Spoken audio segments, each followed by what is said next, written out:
computer. It massive artifacts from sound lag. Oh. Sadly, I can put a few modules up there, but once I get past about 10, it overtaxes my little CPU. Oh. All right, so we are live for another Typewriter Club Live, and today our typing prompt was love letter to your favorite typewriter. I did my homework. Yay! Excellent. But first, obviously, before we get into that, first we'll watch Joe type for a little bit, just because it's wonderful.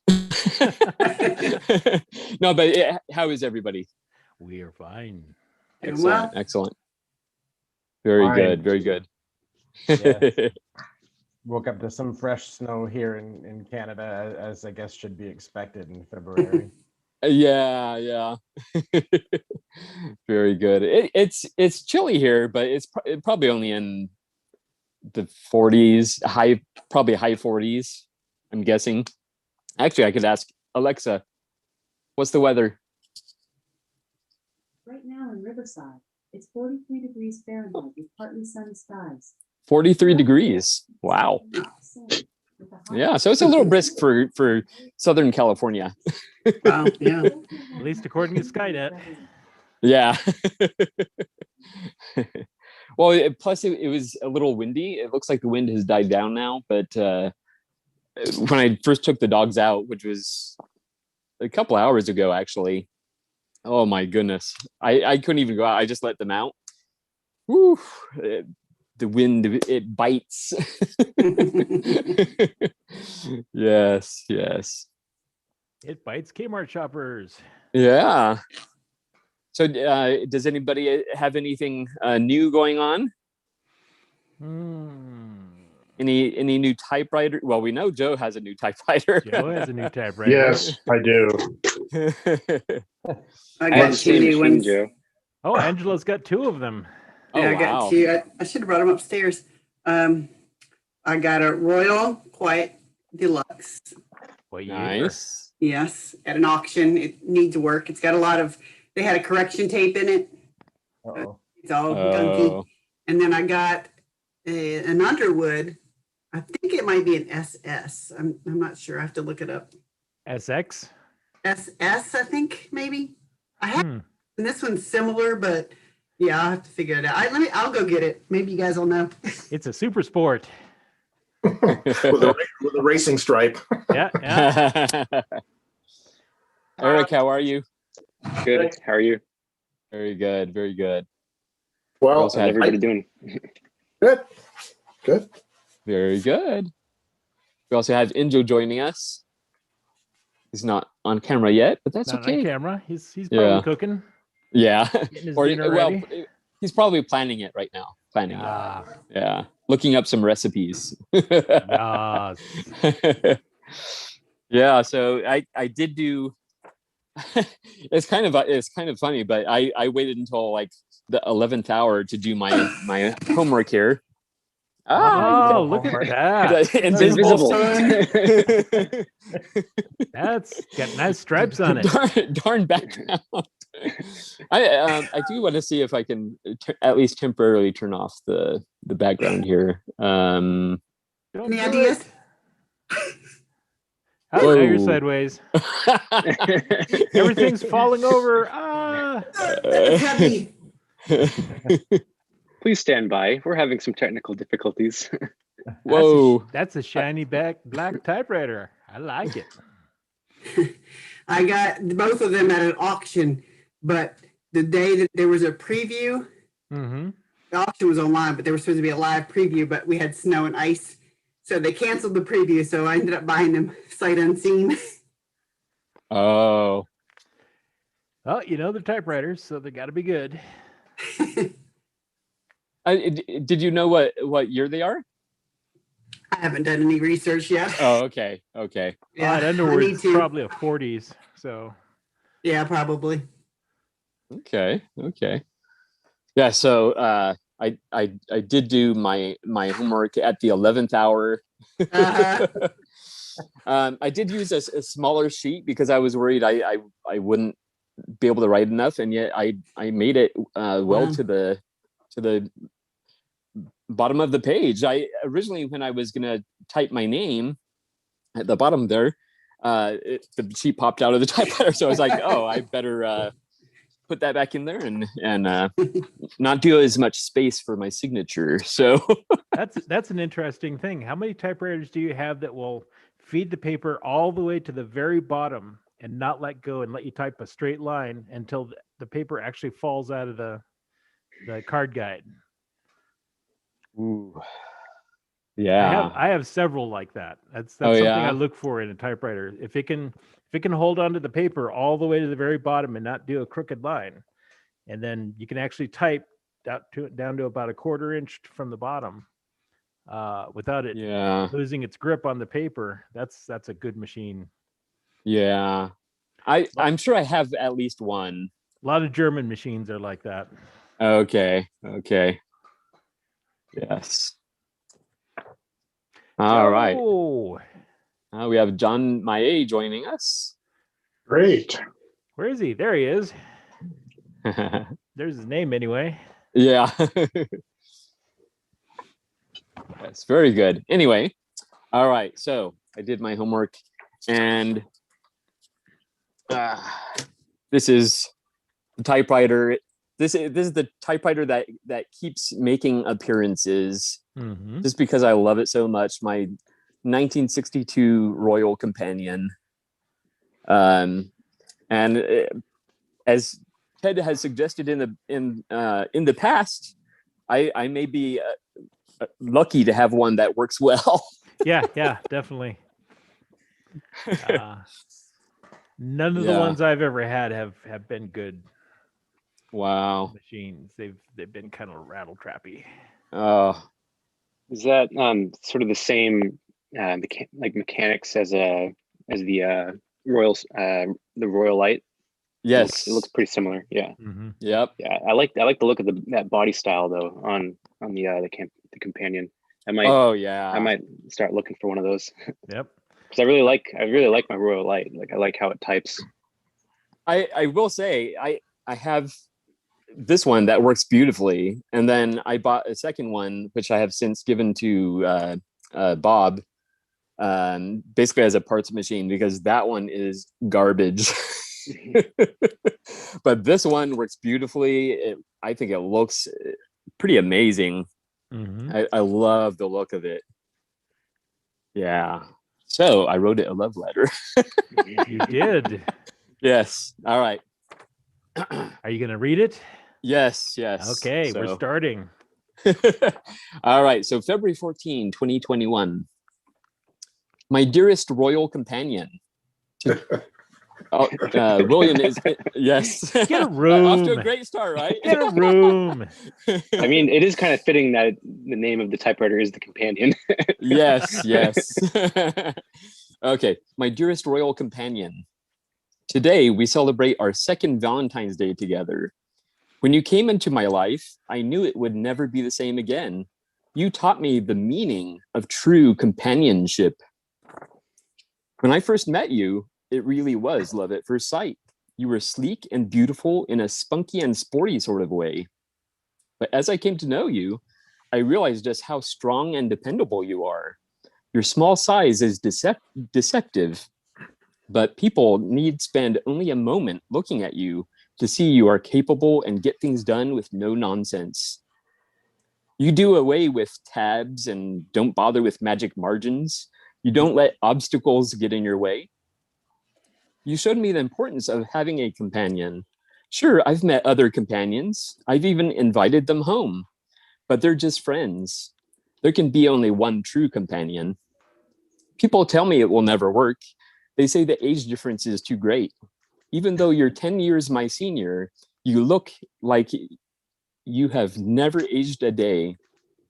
You are young at heart, yet don't waste time with the games of youth. Working with you, I realize just how perfect we are together. Though you deserve all the good things in the world, To celebrate this day of love, I offer you a dozen sheets of the finest typing paper and a box of correct type. Yes, I remembered they're your favorite. Thanks, Ted. I am so thankful you found your way to me. Thank you for being a part of my life. We have a long future ahead of us. Think of all the places we'll go, the letters we'll write, the friends we'll make. All this with you really is a wonderful life. Forever yours, Gregory the poor typist. Oh yes. So I had fun with it. Especially once I got into it. Once I got into it, I was like, oh yeah, there's all kinds of things I could do. So you were born in 1972, huh? Yes. Yes, Oh, I gave man. away my age. You're younger than my little sister. Oh. And yet I feel so old. Yeah. I had to warn her about the AARP stuffing her mailbox this year when her birthday rolled around. Oh. You're of the age. Yep. They're going to come and get you. There we go. There we go. Everything's always a little wonky on the iPhone using Zoom, but I got it. Now Yeah, you've had way too much coffee because you're jittering around. I know, huh?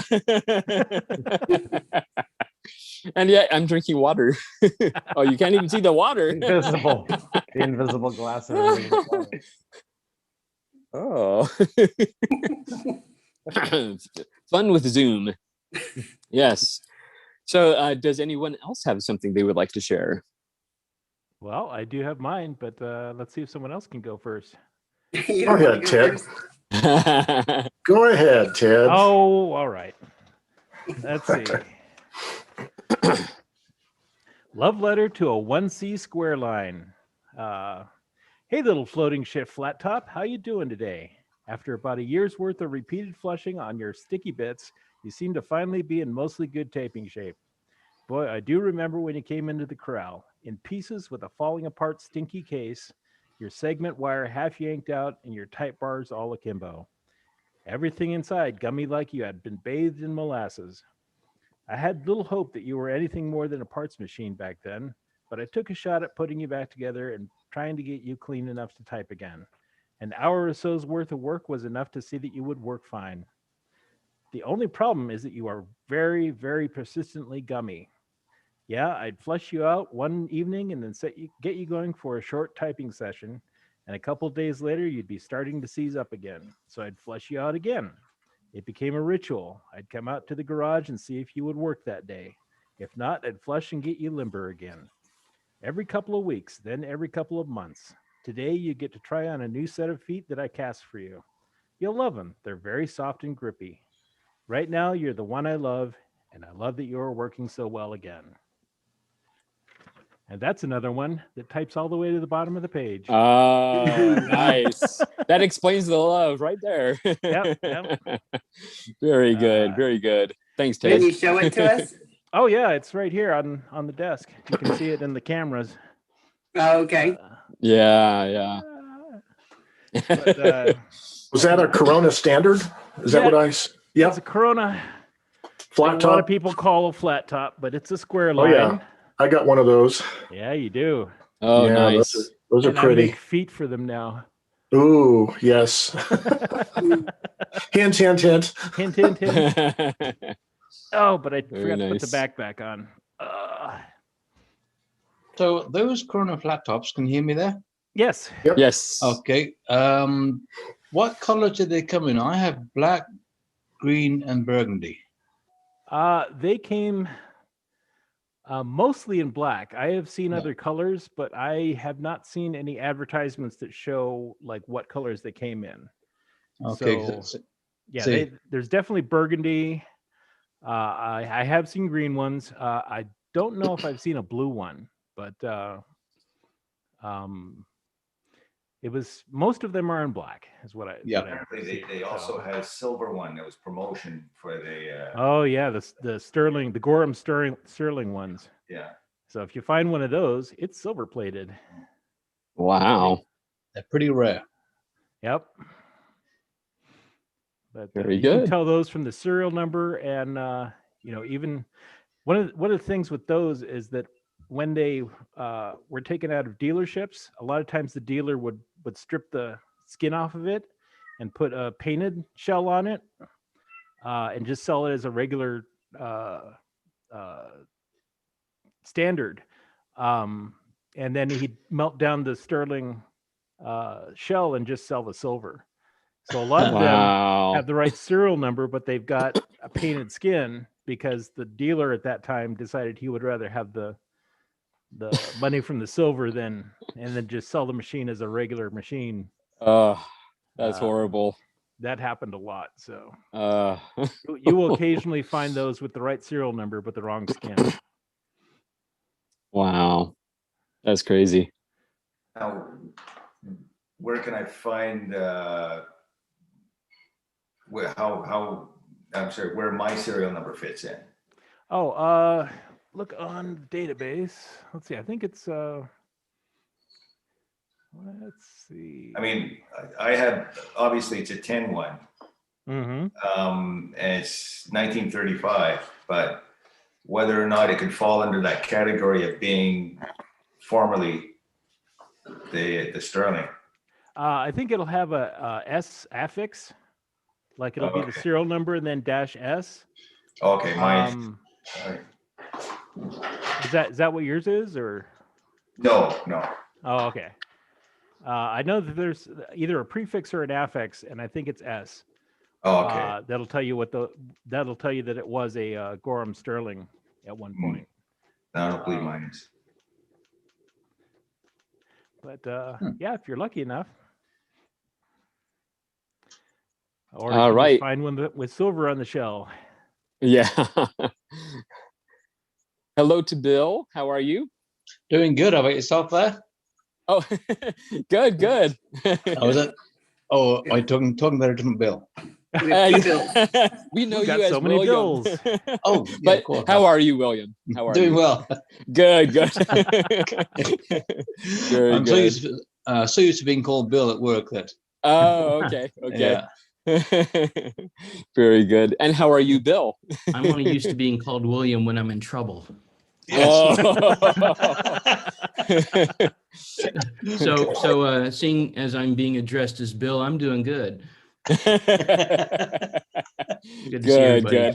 Good. Good to see you too. There's Dan. All right. Yes. Well Welcome, Dan. situated. Good morning, everybody. Good morning. Good morning. Morning.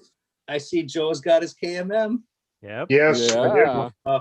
Joe, I got to ask, how are you liking it so far? I love it.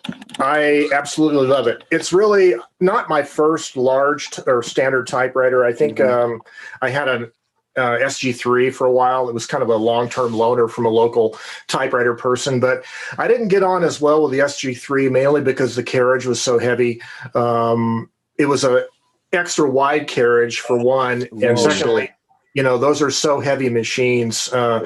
Just the carriage return is really sluggish. And so, and actually I like the touch on the KMM better than I did on the Olympia.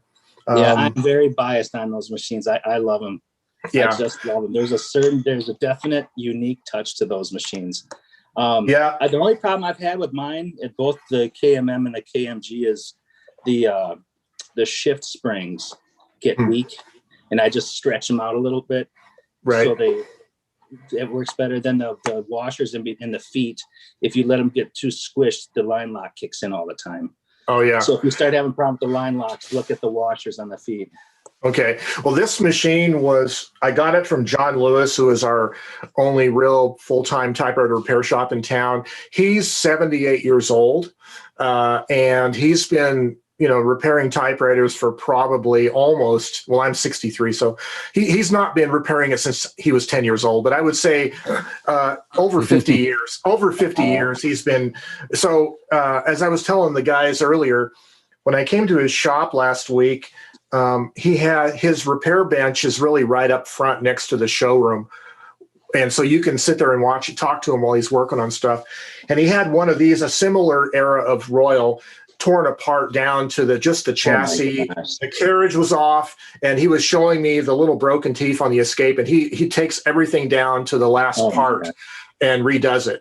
So I'm whatever. nowhere near that point in my confidence in I repair. wouldn't remember where things went. I would forget. Yeah. where- Yeah, I would he's. love to just spend a day just sitting next to him watching. Oh, I him know. learning. Well, That'd be I want to do some videos so badly, but he's kind of camera shy, and actually he doesn't really need the publicity because he's so busy, right? With people bringing machines in, and he's a one-man operation. Well, his wife takes care of the administrative stuff, and she does, like, she'll replace ribbons for people and stuff like that. And she actually does some of the cleaning also, just kind of the so-called grunt work, right, of cleaning the machines. She does that, but yeah. So I was going to probably talk about this again in another video, but the thing about it is almost all my machines, I mean, there's a few handful of machines that I bought over the years from typewriter shops.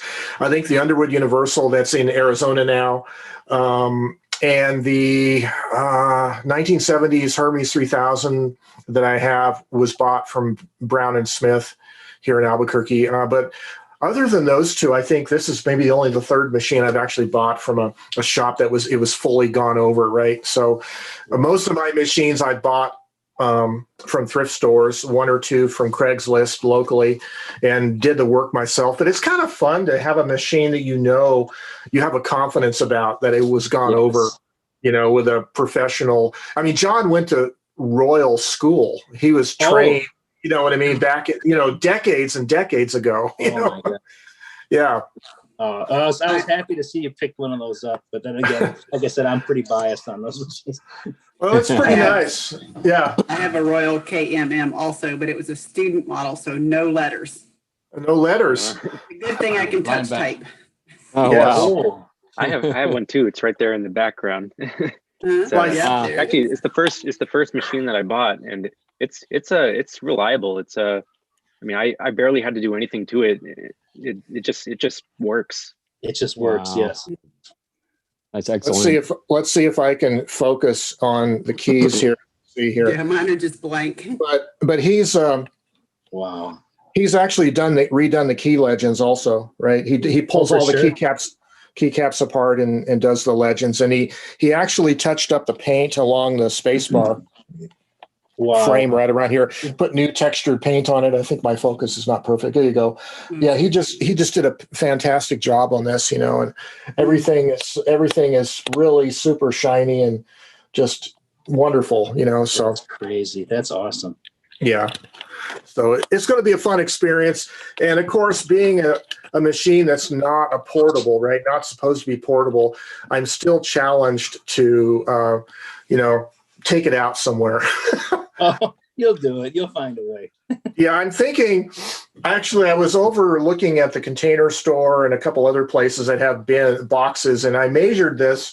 And if you figure from carriage knob to carriage knob and front to back, you need a box that's about 20 inches by 20 inches by about 12 inches tall.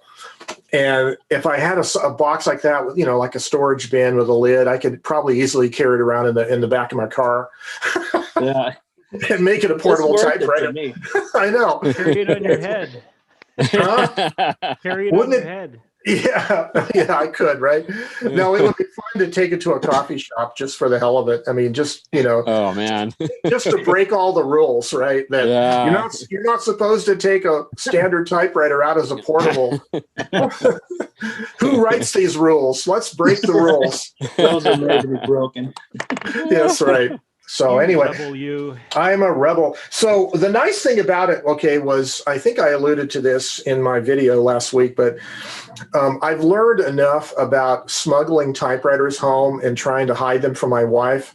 I've learned the hard lesson that you don't do that. You just up front tell her, right? And so I told her up front, and she was okay. And of course, I had a gift card, a debit card that I get from my employer of my day job, my other job. And so I told her when she came home, I says, hey, guess what? Intel bought me a typewriter.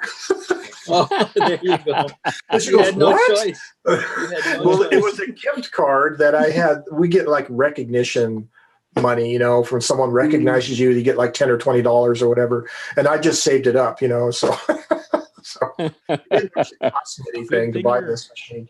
So good thing you're very recognizable. I'm recognizable. Yeah. That's right. So anyway, this typing stand that the machine is on, this little stand was out in our patio room, and it was the stand that the blue Underwood Portable was on, which, by the way, she wants to keep. You know, so. But anyway, so the typing stand is now in the office, so I have room for the typewriter, permanent setup for it. But anyways, so very nice. I also have another thing. I'll just I'm going to probably do a video about this. So I was looking for, you know, alternative backing sheets, backing paper for typing on hard platens. You guys know about this, right? Everybody's tried different ways to make a hard platen work better. And I think John Monroe, our friend over in Japan, has tried, there's a certain kind of plastic sheet that he finds in some product over there that seems to work for him. Well, I was thinking about, what about using rubber, and how thin of a sheet of rubber could I find? And I found a roll of rubber that's a 64th of an inch thick. And I bought some of this. This is like 12 inches by 36 inches. So I cut a 9-inch wide sheet off of this, and I'm currently using it in my Royal Mercury, which is a little portable that has a really hard platen. So I'm doing some tests on it right now over my shoulder there, and I'm going to do a video about it. So anyway, it's interesting. It definitely dampens the sound of the machine and does give it a softer cushion. My concern is it's actually a little too soft. I think the shore hardness is a little too soft. So some of the lowercase letters kind of have a little bit of shading in the loops because of that. But anyways, it's a little interesting idea, relatively inexpensive to buy this super thin rubber. And it definitely grips. It makes it really grippy. The paper does not slip. So wow. And then I guess I'll go ahead and just do another show and tell. Our friend Bob Marshall sent me a nice letter last week, along with instructions for his little typewriter typing spool, the Speedy Spooler. And I actually have 2 of them in this package here. I'm going to try those out. The Speedy Spooler, that's the little product where you put the spool on the little hardware bolts and nuts that he provides, and then you put it in a drill, and you can rapidly wind ribbons up. So that'll be a fun little project to try out. Very nice. Excellent. With having looked at Bob's Speedy Spool, it has a 1/4-inch National Course thread, so it'll only fit the Olivetti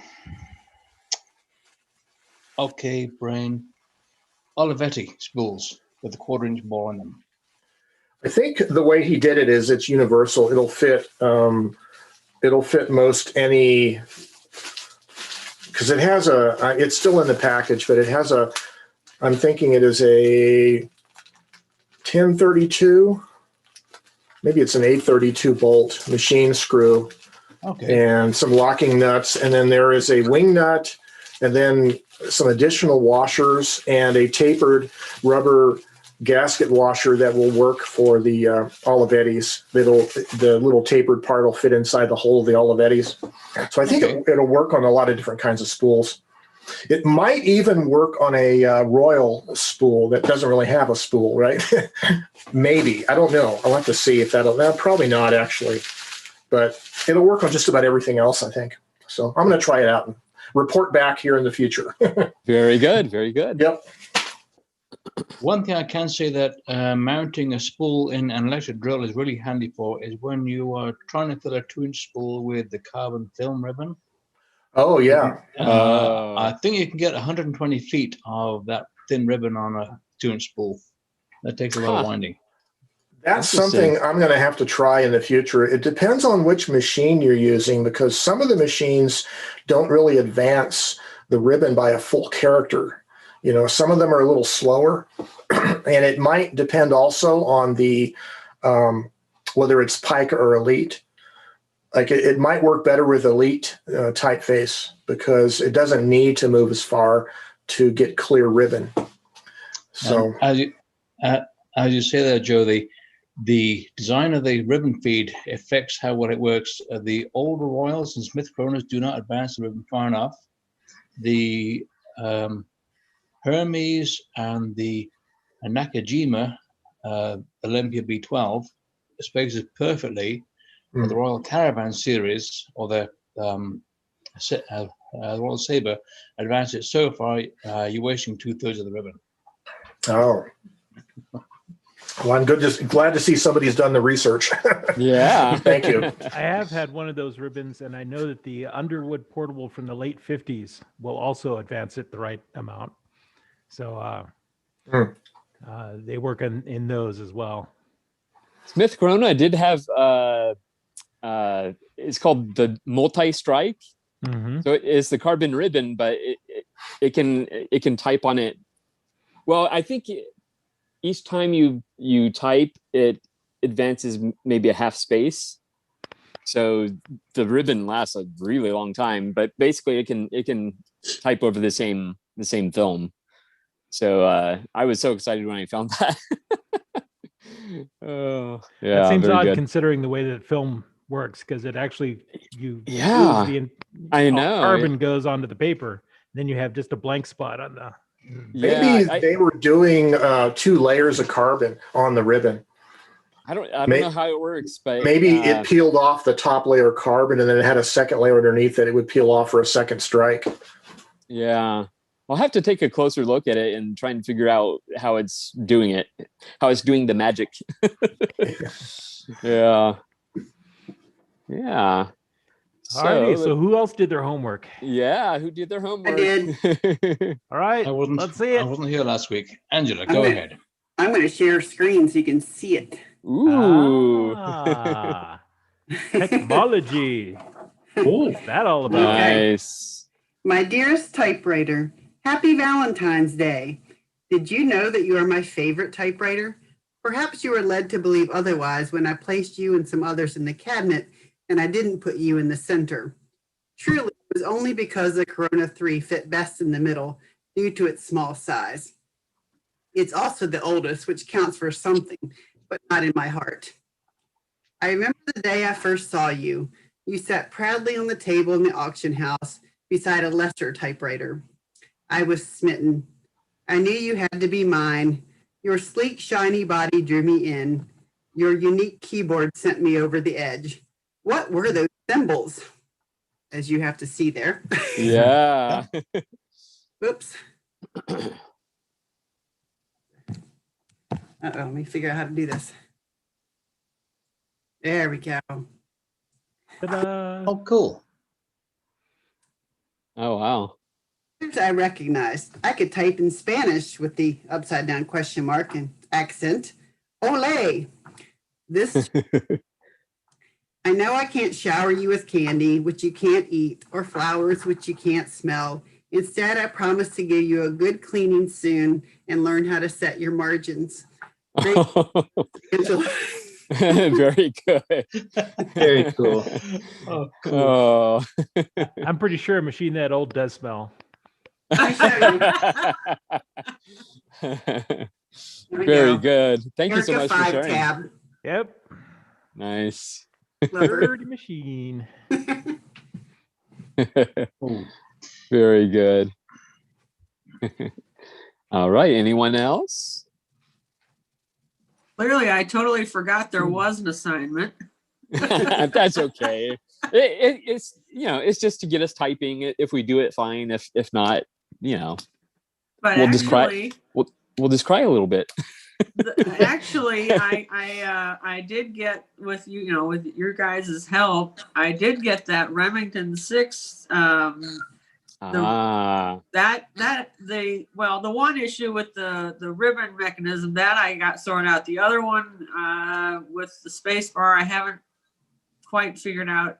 Well, I actually have to leave the house and actually go to a hardware store and actually find something or come up with something different. I was thinking maybe some of that Gorilla Tape maybe I could stick a small piece up there and try and hold it together, but I haven't tried that. So don't try Gorilla Glue.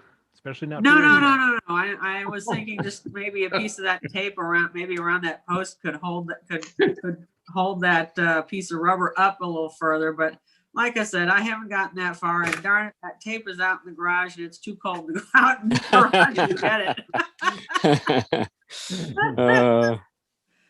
It's supposed to be around 0 today. Where are you? Yeah. Wow. Where do you live? Oh, where? Near St. Louis, Missouri. That's the largest big city, so I just say that instead of the actual city name. Yep, sure. No, we're just coming towards the end of a cold snap. On Wednesday night, it got down to minus 37 Celsius, which I think was minus 24 Fahrenheit. Pretty darn chilly. Wow. So I've been kind of busy trying to keep everything going. Although I didn't type a love letter to my typewriter, I did type a letter to my mum last night on my 1936 Imperial Good Companion. Even better. It's Mum's birthday today. He'll be 86. That's awesome. That's awesome. So we're taking out for lunch. Nice. Very good. My niece bought herself a new iPhone, so she sent us her old iPhone. My wife took it to the city yesterday. New battery, all cleaned up, new Autobox. So that's Mum's birthday present. And it's almost interesting how Mum got her first smartphone when she was 84. She learned how to text, and she says that texting is so much better than trying to talk. She doesn't have to say, "Hey, what did he say? Can you say it again?" The words are right there. She can read them in her own speed, type reply, send, and she says it's just wonderful. Nice. That's excellent. Wow. Oh, what does Diana machine? The red typewriter. But she's silenced, so we can't hear her. That's beautiful. Wow. Mm. Is that an original paint job on that? Yep. Yeah, wow. it is. Yep. They come That's that way. incredible. I think they call it Mountain Scarlet. Yep. Ooh, fancy. Unfortunately, obviously, no spool covers, but well, hey, the thing works. And did you just get that, Diane? No, I've had this for a while. Oh, okay. It has new rubber on it, and so I'm happy. I have one other, if you want to call it red-ish. It's the maroon flat top. But unfortunately, there's a cat that's laying on, peacefully sleeping on top of that case. Excellent. And I'm not going to move her.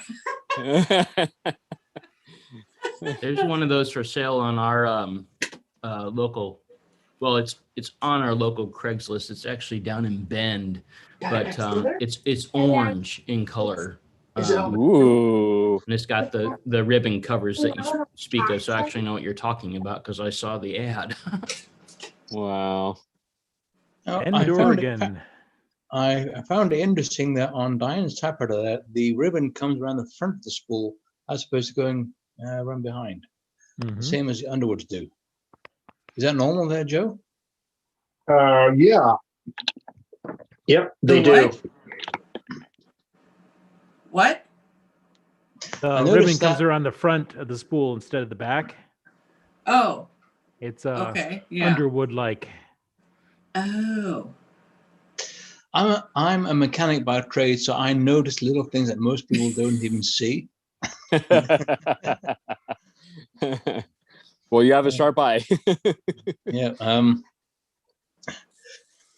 Reminds me of a joke I heard the other day. My girlfriend told me I'm behaving too much like a detective and we should split up. I said, good idea. Then we can cover more ground. Yeah. Oh, man.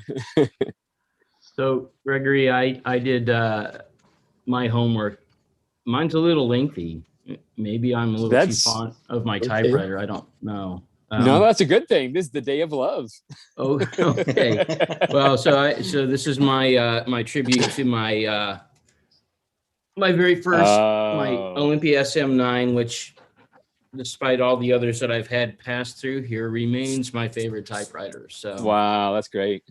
To my number one, I'm writing to let you know that you'll always be my favorite typewriter. They say that you never forget your first, and baby, that is certainly the case when it comes to you. Even though you've allowed others to caress your shapely keys, I know that what you and I have together is truly special. Lord knows that I've gone on to be with others since I first went on to press your reassuringly firm return leveler. I'm not proud to admit that I've typed on the likes of the Hermes 3000 and the Tornado 18B, yet those other European beauties are no longer taking up space in my home while you remain. My short-lived time with them meant nothing. Ours might be an open relationship, but I know that we'll be able to withstand such dalliances as you and I were meant to be. From the moment I saw your subtle, sleek curves and your senatorial typeface, I just knew you were the one. While others might go for the look of cursive type, I've never gone for that frilly stuff myself. Trust me when I tell you that your cubic-inspired output is what really turns me on. This is all the more reason why I feel that you and I will be together forever, at least for the rest of my days, that is. You will, of course, go on to type with others after I'm gone, and that's okay. Know that I'll be happy for you.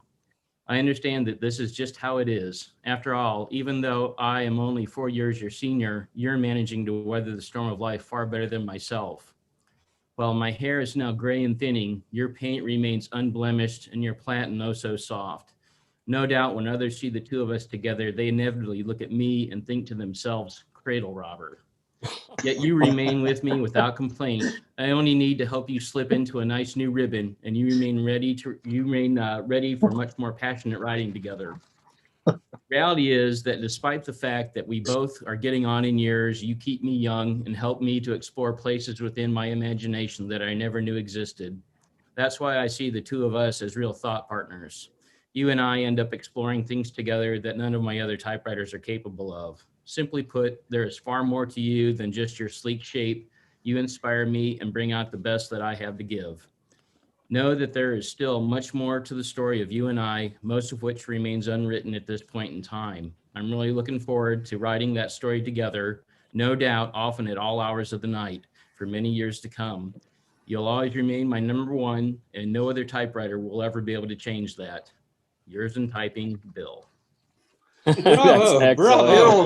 Bill, that was pretty steamy, Bill. I'm having to clip myself off here. You know, it's borderline. It's a hot typewriter. Oh, that was good. 50 Shades of Olympia. Shades of green and gray. Oh, very good. Yes, it's dangerous when I actually have time to think through the assignment, Gregory. Sorry. Oh, okay. I think you thought it through too well, Bill. Very good. Oh, God. So who else? Who else here owns an Olympia SM9? I don't have an SM9, but I have a 65 SM8, and it's funny. Oh, cool. It's kind of a segue. I kind of have a question for you guys. I bought this off of a typewriter shop that was going out of business for $50, I think, 3 years ago, and it's in beautiful condition. The only issue I have, and I'm wondering if anybody else has this issue with the SM8s and 9s. I don't care how many times I clean the mechanisms and all that with lacquer thinner, everything, it will work fine for a week. And I'll be damned if that thing just doesn't start sticking again. And I've done this at least 8-9 times in the last 3 years. It just will not stay loose unless you type on it every day, which I rotate my machines. I don't, but I don't have that problem with any other machine. And I have another wide carriage SM8 that does not have that problem. I have another Olympia SM3 that doesn't have the problem. Any of my other machines, I don't have this problem. I don't know why I have to continually. And when I say I flush it, I flush the hell out of this thing with the lacquer thinner. I blow it out like Dwayne does with the compressor. I just won't stay loose. What exactly is sticking? Once in a while, it's just how do I push it? Just the keys slugs. Is it okay? Is it and any once in a while, particular this key? statement. any particular key more so than others? No. Okay, It's like an overall sticky. Okay, so here's something that I've done as a test: is set the machine up on its back. Okay. Okay. And then on the bottom of the machine, find the universal bar that runs across that gets activates the ribbon, when you're typing. Sure. And hold the universal bar as if it in the active position, right? So it's away from the type bars. And then slowly press each key lever. And what will happen is the type bar or the type slugs have to go down, and then they have to, when you release the key, they have to raise themselves back up to the rest position under their own spring pressure and against the force of gravity. Okay. And you'll be able to, and just try every key slowly, and you'll see certain keys might be sluggish. They won't return to their home position, to their rest position. It's the craziest thing. Yeah, and it could be like, if it's certain keys, it could be maybe the slot in the segment is a little narrow. Like maybe one of the type bars may be slightly bent, so it's not going in the slot even, and intermittently hanging up. Once in a like while, that. the escapement will stick to it. Not so much the escapement, but once in a while. But it's a shame because, like Bill was saying, I love the way it types. It's a beautiful typer when it's free. And like I said, when I clean it and I throw a little of the neutral on there, it's good to go for a few days. But the minute it sits, even for a day or so, I go back to it and it's like, God, this thing's sticky again. Interesting. Yeah, it's like I said, I probably overdo the lacquer thinner, because I'm so frustrated with this machine. You're trying one solvent. You need to try a different solvent. I have not. Water-based.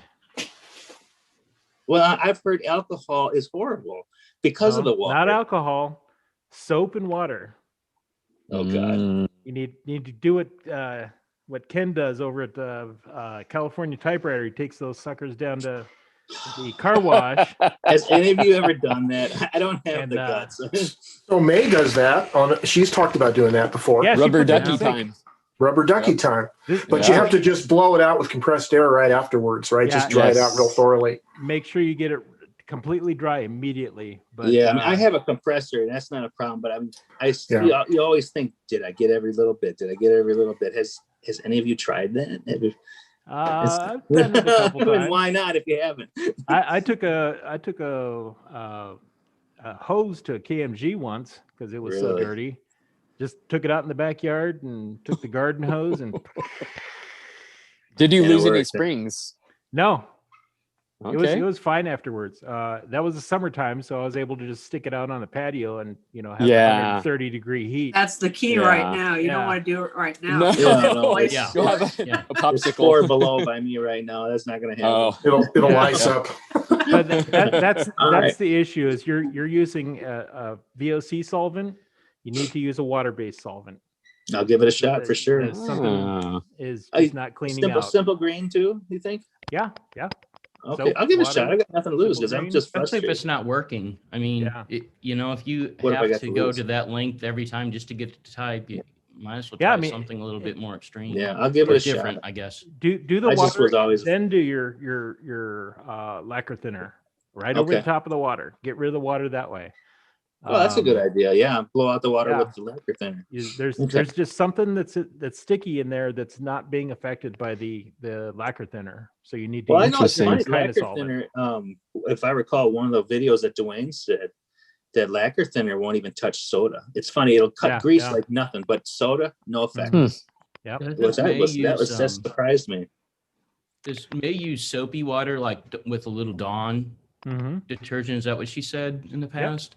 Yeah. She just dunks it in the sink with some soapy water and shakes it up and brushes it out and then takes it up and dries it with a hair dryer, I guess. So because other than that, the sheen is like brand new condition. It's crazy how clean it is, but it just gets sticky. Well, it's fixing to get really a lot cleaner now. Robert, thanks for the tips, guys. You're the one. Yeah. Does While we're anybody on remember- tips Take a bubble bath and with it. questions. Yeah. Hey, so you guys earlier were talking about the KMMs. That's the machine that my wife picked up at the estate sale here this last month, and it's it practically looks like a brand new machine, and it types nice. And the only thing I noticed, I put a new ribbon in for her, and the line lock doesn't work on it. Hey, May. Hi, It will good just, morning, good morning. let the Happy keys keep, Valentine's Day. chunking along. It will stop, for the margin, but the line lock doesn't work. And so I haven't taken the time to look at it yet, but I'm curious if there's anything suggested that I think of to investigate. Now, are you saying the line lock does or does not work, or Does it not. engage with- So you can keep pressing the keys once it hits the margin. Oh yeah. Okay. It I have won't- that it won't on a lock couple of out mine. I see. The only issue, like I was saying earlier, is the washers cause problems. That usually causes the line lock to engage prematurely, where you literally now have to raise the machine and manually trip it off. But I have never heard of it not working at all. But I guess it's worth a shot looking at those washers.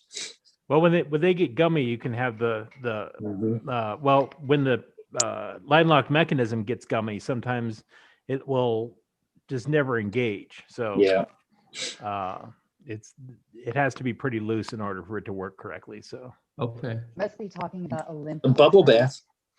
yeah. We were just talking about giving a machine a bubble bath. Oh yes, that's my favorite way of cleaning. You should talk to Dad about how that works for you. May, how do you ensure you get all the water out? That's my main worry. Is this, Shake I've it got a nice really Olympic- well. Hang on to the carriage and shake it in all directions, and then I use a hair dryer. And So you're just not blow you're dry not it. using compressed air or anything. Oh no, I'm too scared to use. Oh my gosh, and it works. So you don't have any rust It issues, works. or Yeah. Well, a hair dryer is That's basically true. the same thing. Yep. So and it's warm, so it dries it really fast, and then let it. If it's got felt or something on it, I'll let it sit for a day or two before putting it back together. is there but a it works. specific soap that you use, or I just use Dawn dish soap. I just make a bubble bath in my kitchen sink, and I actually type on the typewriter, all the movements and things like that to get all the gunk that out. actually makes sense. So You should actually video your underwater typing, May. I would love that. yes, I am. I've got It'll go one more viral. typewriter. My latest typewriter is going to get that treatment. Nice. We've got a big snow coming up, so I need some good snow day projects. So the Underwood, my the latest typewriter spa treatment? rubber ducky treatment. Yeah. And I'll video it. Yep. So many Some people new are age, afraid of. It New wasn't age my spa idea. music. Yeah, it wasn't my idea. I actually looked up a YouTube video, and I think the guy did a segment on California Typewriter where he just took them outside and sprayed them down with simple Yeah. green or something like And that. Alexander does hose- that. Yep. And just hosed them off. And I thought, well, hell, I could do that too. That's what I like about May is she is so unafraid to do something that she Yes. sees. It's like, I'm It- just going to do that. And people It's are afraid of amazing. putting water on. Granted, if it That's was amazing. an older antique typewriter, I'd Yeah. probably be a little more careful. But all my typewriters are, metal and plastic. Yep. I don't think soap and water is going to hurt metal, plastic, and rubber. Okay. And, from what I Have no understand, fear. no, Do you remove any of the And the rubber bits, platen. the platen or anything yeah, before the you dunk platen them in gets the? hot soapy water. Some of them I don't even disassemble the platen. If it's too hard to take apart, I just open up the paper release and clean the platen in place. Nice. But I'm careful. Some of the platens are wooden on the older typewriters, so I definitely wouldn't do wooden Yeah. pieces in the kitchen sink. But like I said, all of mine are newer. There's no wood in any of my typewriters. Okay. Glass key typewriter might be a little challenging because I don't think you. can Yeah, get you those don't want to wet. dunk those. Yeah. Yeah. Does anybody remember, or a few years ago, they were advertising a little cleaning gadget on the TV called the Steam Buggy?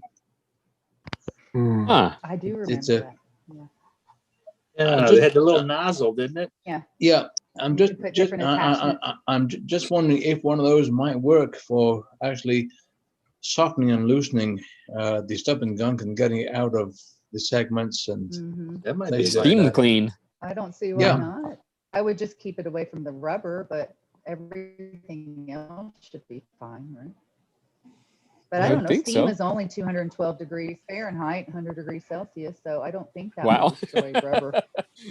I mean, we could I try like it. how we she could try has it, that right? right on the tip of her tongue. I know. She must be a teacher. 9/5 plus I must be a 32. science teacher. 9/5 plus 32. I actually use the metric system. That's funny. Hey, Nice. morning, Bob.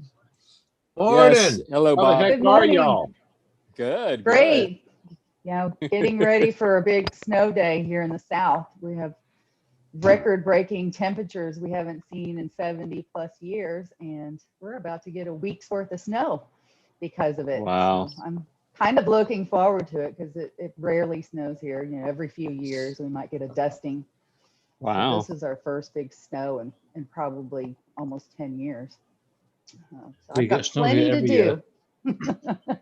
We get snow here every year up in Canada. Yeah, it's a way of life for New you Hampshire. guys. Like it's like, oh, yawn, another snow. It's probably annoying to you guys, right? We For got us, down it's to like a holiday. Yep. As I was saying earlier, we got down to minus 37 Celsius, which is minus 25 Fahrenheit. No, minus 35 Fahrenheit Hurts. on Wednesday night. That's crazy. That's, yeah. That's getting pretty close to being cold. Well, at minus 40 Fahrenheit and Celsius, read the same. Huh. That's true. That's where they meet up. You're exactly right. Wow. That's where they line up. May I was You must be a listening to scientist. something the other day that was talking about how now that, you know, because of the pandemic, all these schools are set up for remote learning in parts of the country where normally they would get a snow day. Kids are all bummed out because now like we just keep on going. So Yeah. Right. it's kind of bittersweet, you know. Well, it is a little, they can basically do the online school. I teach high school, so they can basically log on and do their work anytime. They're not required to schedule their classes around the normal hours during these virtual days. So as long as they log in at some point and do their work, So it's then they can go play in the asynchronous. snow during the day. Yes, they can go play in the snow during the day and then do their homework at night. Plus the teachers, we generally try to make it a little easier on them, you know, on days like this, and virtual days, because virtual learning is so challenging for most students. We've had a lot of students that have failed, you know, because they just simply can't keep up with this new way of doing school. And so I didn't know what that we're some were actually now doing is trying to- asynchronous learning. That's Yeah. I know my Mhm. son, all of his Well, for high school, virtual learning has been real time. Mhm.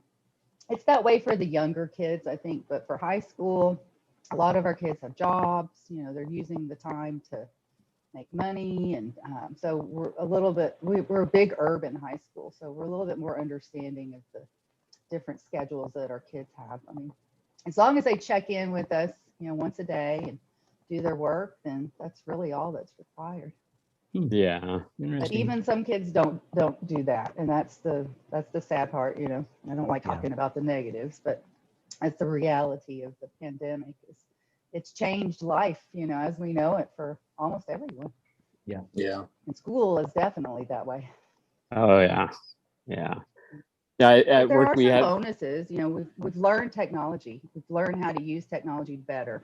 Like I never had, you know, Zoomed my classes before, and you know, learning how to do that has really it's going to make it better for me in the future. So I can use technology to, you know, post more dynamic, you know, content and things like that, because that's what all the kids are into. You know, they're all tech savvy, and some of them are, you know, smarter than me in some apps and things like that, you know. So I'm trying to keep up, you know, with the help of Ted Monk and our multi-cameras. I've actually incorporated that into my my Zooms at school, so I Excellent. can have, my hands. Oh, that is great. Yeah, so that is great. So Ted, you helped me at my job too. Unfortunately, I can't figure out my own screen. For some reason, I'm cropped.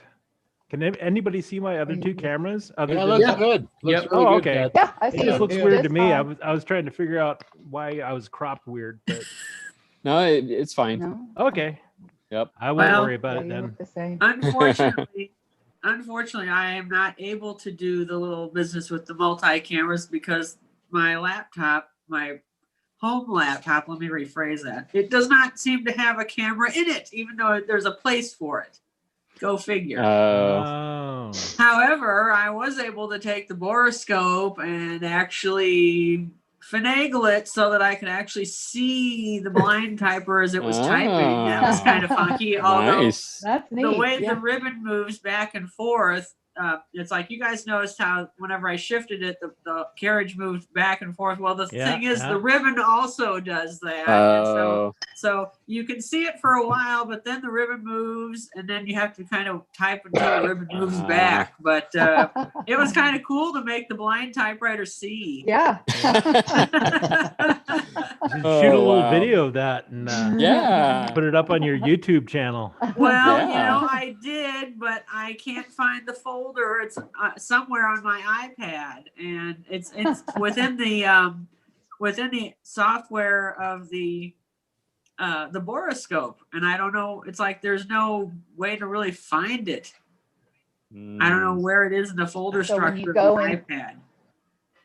Yeah. You may have to into go your in- just regular image gallery. Can you see it in your regular image gallery? Like almost all iPads have some kind of image gallery where it'll search for every I don't know. compatible image on your I'll have to iPad. check. I'm Try that. viewing Just you open- guys on the iPad, so. Yeah. Oh, So okay. Diane, there may also Later. be a feature in the software to export an image out of the software, Oh, okay. and then it would export it to your camera roll, maybe. Oh, okay. Hopefully. Unfortunately, I can only access it whenever I have the boroscope on. Right. So yeah, it's in the other room. Okay. I was going to mention to Bob, since he's now on, I received your shipment, Great. and I'll be probably doing a review or whatever, maybe this week or whenever I get around to it. But the Speedy Spooler, That's and so exciting. I like your typewritten instruction manual, and also your letter was very cool. Bob typed a nice letter on some nice paper with a wax seal here. That's pretty cool. Yeah, nice. so that's pretty cool. Yeah, the diagrams on the instructions are my favorite part. It took me a good 45 minutes to hand draw those with a pencil. So It's let me focus here. Let's see. yes, very very high tech cool. that is. Yes. I like your signature. Oh, look yeah. who we have. We have Mr. Richard Polt. Yes, welcome. Hi there. Hey. All your fans Good are morning. here. Hey, there he is in his repair you- shop even. Are All you right. in a Richard. different place? Oh yeah, you're in your repair shop. Oh nice. Yeah, I thought I'd tinker a little bit while seeing some friendly faces. Awesome. Nice. Nice. Excellent. We love Very that. good. Yes. Welcome. What are you working on? This is Remington 17 that I put on my blog a few days ago. Oh yeah, that new one. Okay. Yeah, it was obviously redone in the 50s. Mm-hmm. Ooh. So I like this was I love donated to the nonprofit I work for Mm-hmm. by somebody who was just hoping it would get a good home. Wordplay. Yeah. Cincinnati. So I'll try to fix it up. The original platen on it was rock hard, so this is a replacement from a later 17. It was just a little too tight, so I'm trying to figure out how to fix that. Ring and cylinder, or is it stuck against the rollers a little too hard? Well, it's the end of it here. If you screw in the knob tight, okay. then it barely moves. If you unscrew it a little bit, then it's fine. So something is just like half a millimeter too tight here. Okay. A I'm big sure you'll pair figure of it out. pliers to that frame. No, I'm just kidding. My speakers on this laptop are terrible, so I'm going to get an external speaker, and I'll be back in a minute. Okay. Okay. Well, listen, I really got to share with y'all what I got to do yesterday. Let's hear it.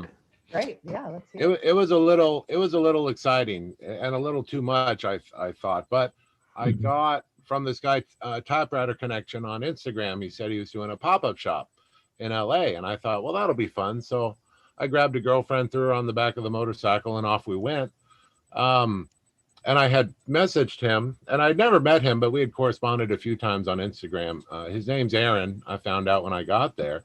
So there I am in this pop-up shop in LA on Alameda, and he's telling me what he does, and I'm telling him what I do. And he's like, look, I need to bring you a bunch of stuff. Like I end up with all these clients who are these writers and screenwriters and producers and actors and actresses. And I've got all this, and then all these people he's talking start coming in. So they're coming into this small space that I'm in. So I got to meet all these incredible people. And I thought this is really amazing. So this guy sold that I'm a man who can answer problems for him. I hope that turns out to be the case. I don't know, but he's going to start bringing me stuff. He was kind enough to to come to the corner with me for 15, 20 minutes.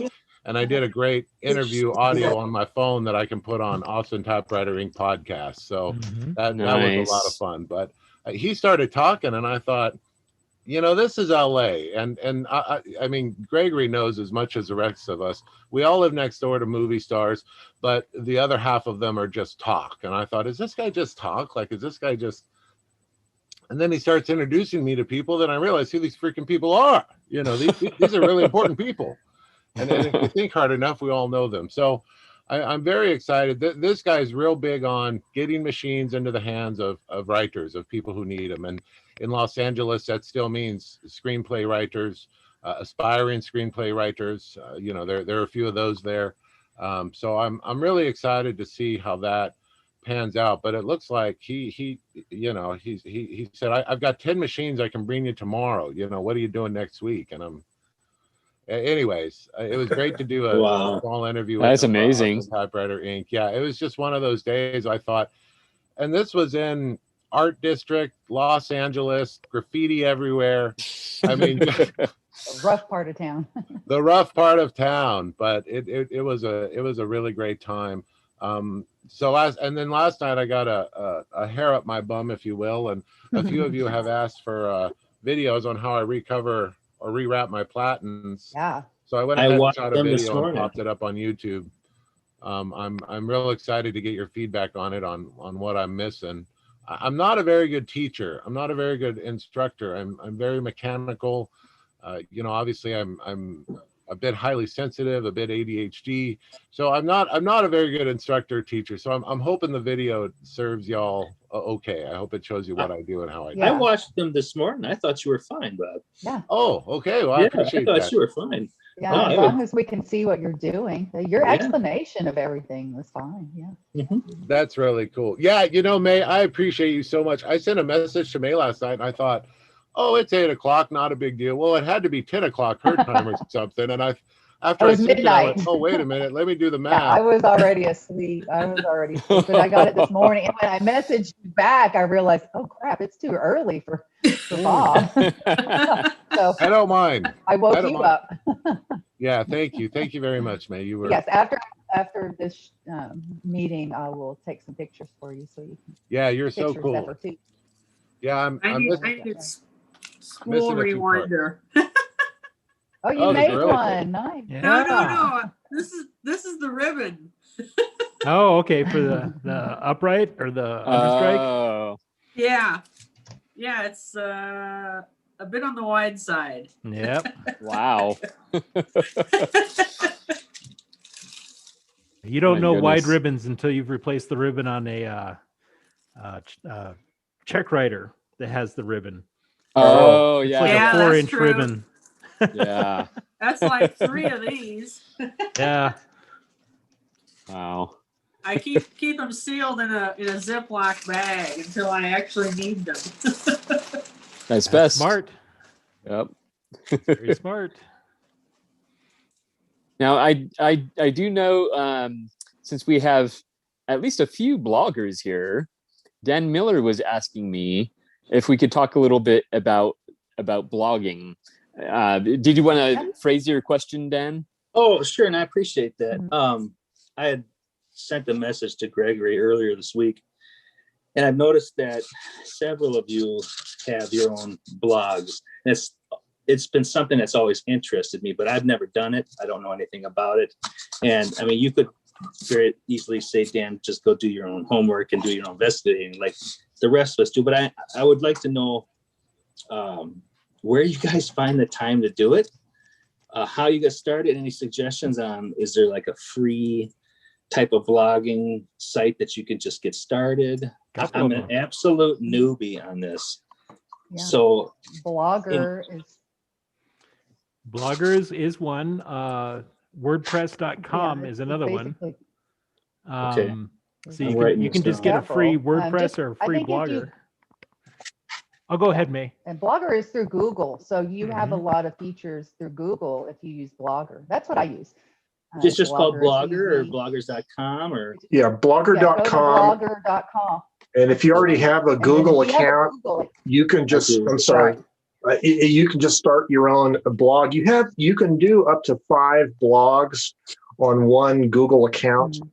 So you can have like different blogs of different subject matter. I think I have a blog that was my grandson's kind of typewriter blog when he was young, and it's sort of dead now, but it's still there. And I have a photography blog that I haven't updated in a couple of years, but my main blog is the Blogger. But now, when you say 5 blogs, does that mean like 5 entries into one blog, or no? You can have 5 separate blogs, up to 5 separate. Okay, all right. Like you could have a blog, Dan Miller Conquers the World, could be one blog. And then you would yeah, but so there's different ways of just specific to Blogger, because that's really all I know about blogging is Blogger, is I tend to use the HTML window for inputting my blog. Now, you can just drag photos there's a different template that is just photos and text you type, and it does the coding for you. But I like to mess around with the width of the pictures because my template is 650 pixels wide. I like to make sure everything is the same width or whatever. So, but you can choose a number of different templates in Blogger to get started. Okay. So Google's got that and blogger.com. Yeah. And then Ted, you mentioned WordPress, was it? Do they have a free type of thing? They have a free thing that you can do. They also have the software that you can just download and install on your own web server. That's what I've done. That's what I did. That's what you want to do if you want to have complete control over the entire thing. Okay. Well, maybe I'll try the Google one just to get started, because I do have a Google account, and just to kind of get my feet wet in that. But it's, will I ever be able to do it? I don't know, but I'd like to at least try. Here's how you find the time. Yeah. So you're typing already, right? Yes. So you're already typing up entries is the thing. Right. That's you just true. you just have to get the mindset into, oh, well, maybe somebody wants to read this. Okay. And once you do that, then you just start posting that stuff, and just see where it goes. All right, I appreciate it. Like for instance, here's an example of I typed up something last week. This is a typing about the Christmas bomb scare video that I did on YouTube, right? The Christmas ornament that we got from my aunt from Switzerland. And I just typed up a little treatment of it. And then now it's going to become a blog article. And I'm going to link my video in that blog article. I'm going to just put the code when you go to YouTube, and you can grab the, in the share symbol in a YouTube video, you can embed. There's an option for embedding, and there's a bunch of code you grab, and you just put that code into your Blogger template, and it posts an embedded YouTube video in your blog. That's how I do it.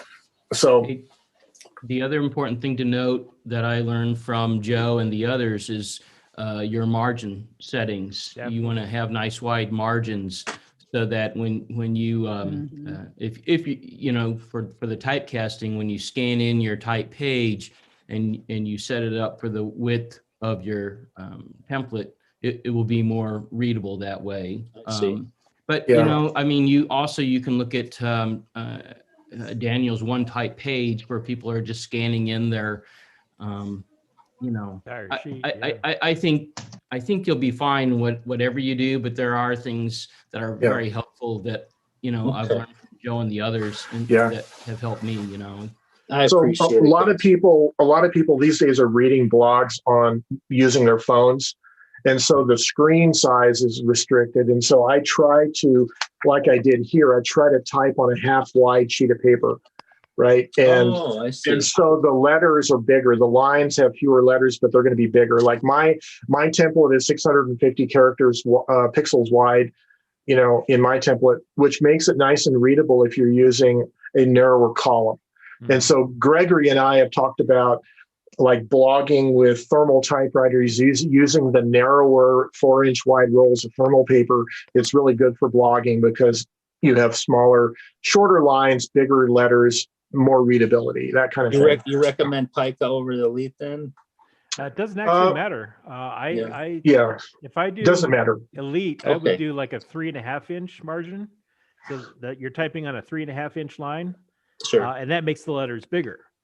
But if it's like Pica, I might do a 4-inch line or a 4.5-inch line.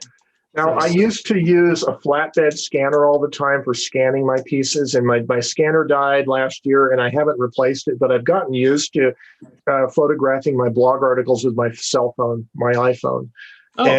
What I do there is just make sure that the page is flat and it's evenly illuminated, and the trick is going to be trying to get up close to it without using the zoom in. You don't want to pinch the zoom. Well, it depends which model of iPhone you have. If you have the iPhone with a telephoto lens, you can get close to it without casting a shadow on it. But my older iPhone only has a single lens. And so if I want to get close enough to fill the screen so I have enough pixels, you know, for a high resolution image, I oftentimes cast a shadow over part of it. And then when you go to, so after I take the photo of it, I'm going to crop it down, right?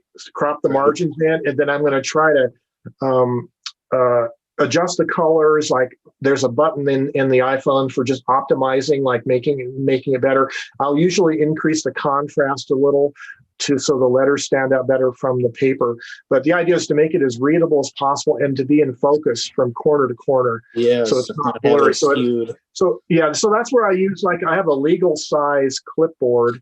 I have a huge clipboard collection, but I have a legal size clipboard that really is good for clipping a typewritten sheet to getting it well lit and having it angled so that I can get my phone perpendicular to it. And that's the other problem is if you're not square on it, you'll get keystoning, right? Where the picture's slanted this way, that way. So you kind of you can adjust for that somewhat in the iPhone's software. But anyways, just take a good photo of it.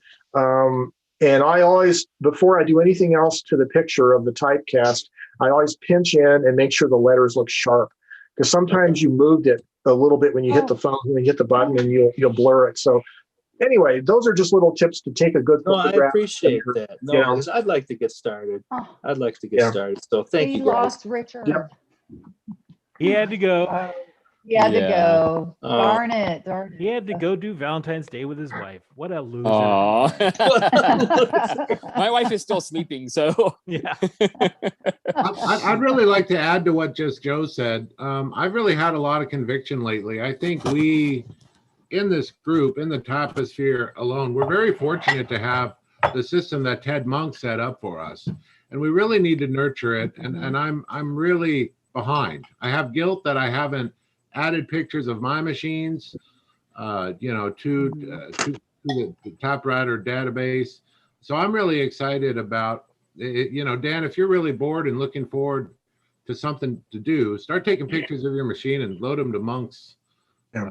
This is called database guilt. It's a psychological problem. It's something that's happening. Bad. I've got it all in my folder. I just haven't made it on Monk's database yet, and I've put in I put in a week or so ago, but I think I filled out the form wrong. But regardless, I think we're very fortunate to have Monk and everything that he does. So I'm going to be really working on nurturing that, you know, as far as a side project to all my other side projects. Get machines in there. We need them. The more, the merrier. So May, what is your blog address? Arkansas Typewriter.blogspot.com. I'll put it in the chat. But Okay.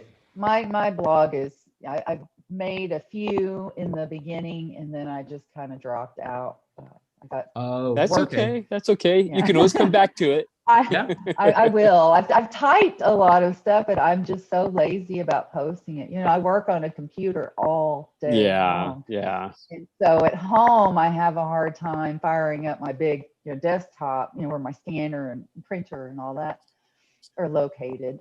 So I'm just lazy and not motivated to fire up another computer as soon as I get home.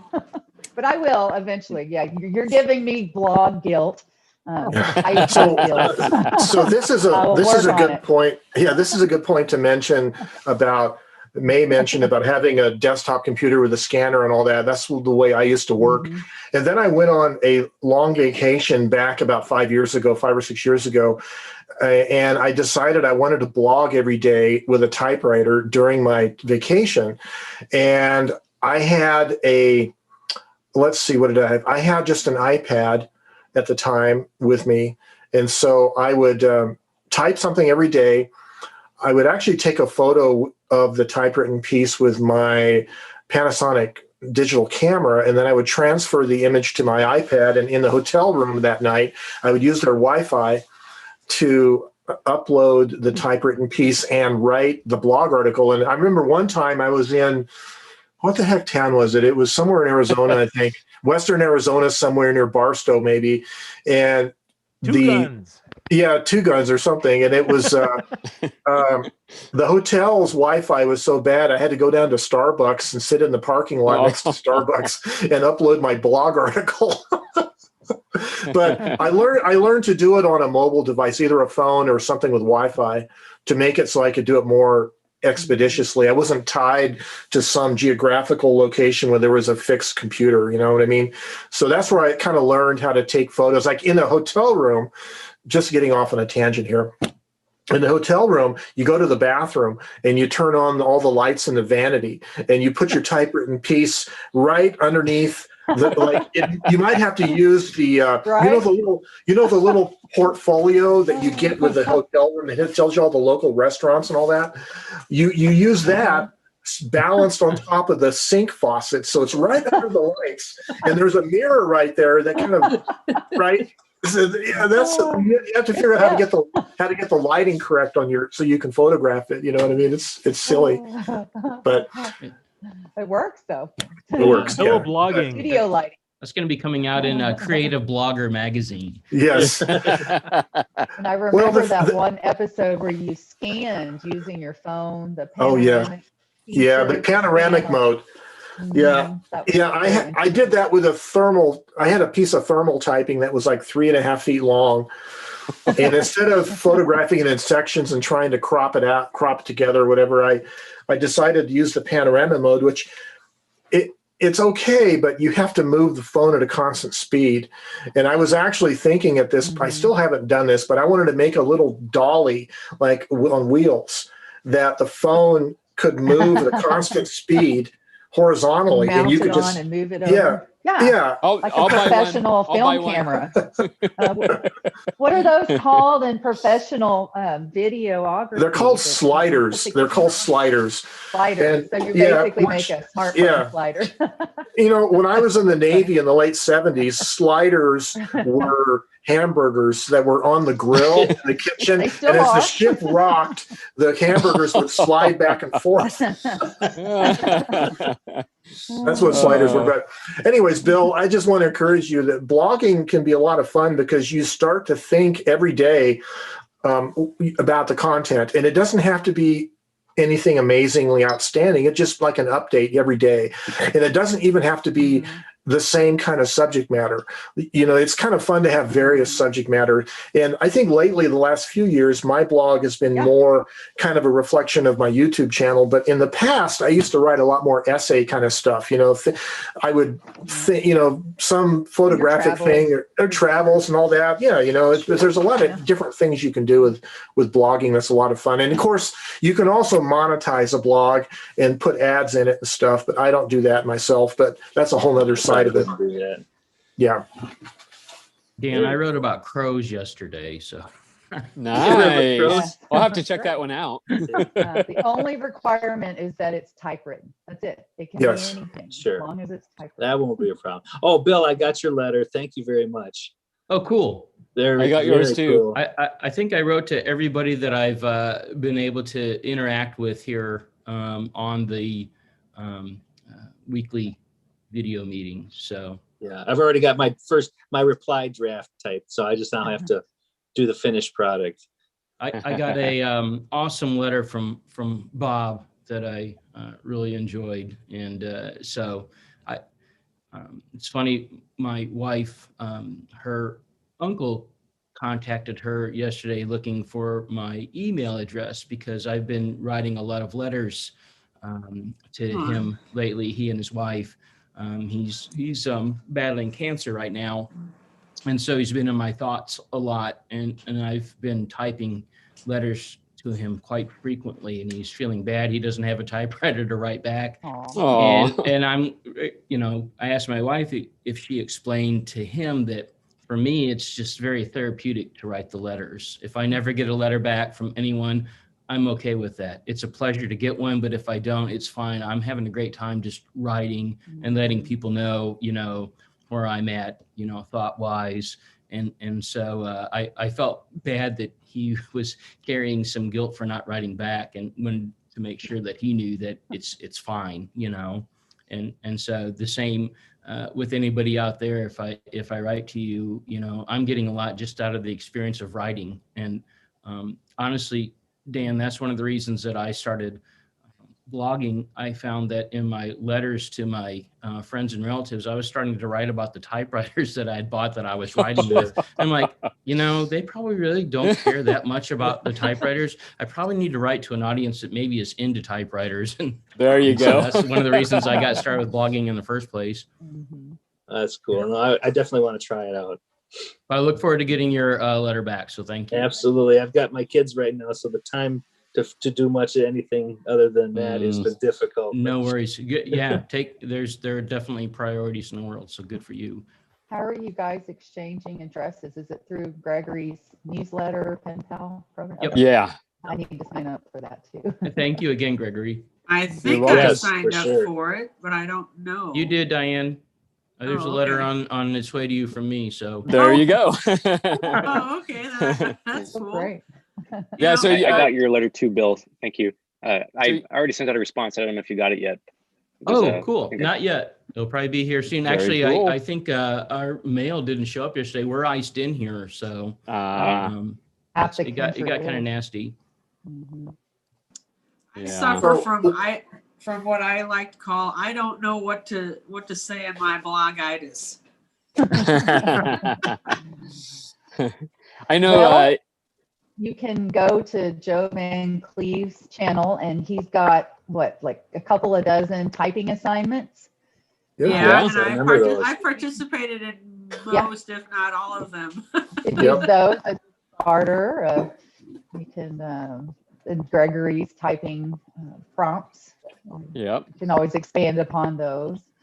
You can always go back and type something else using the same typing prompt. Speaking of typing prompts, did you write a love letter to a machine?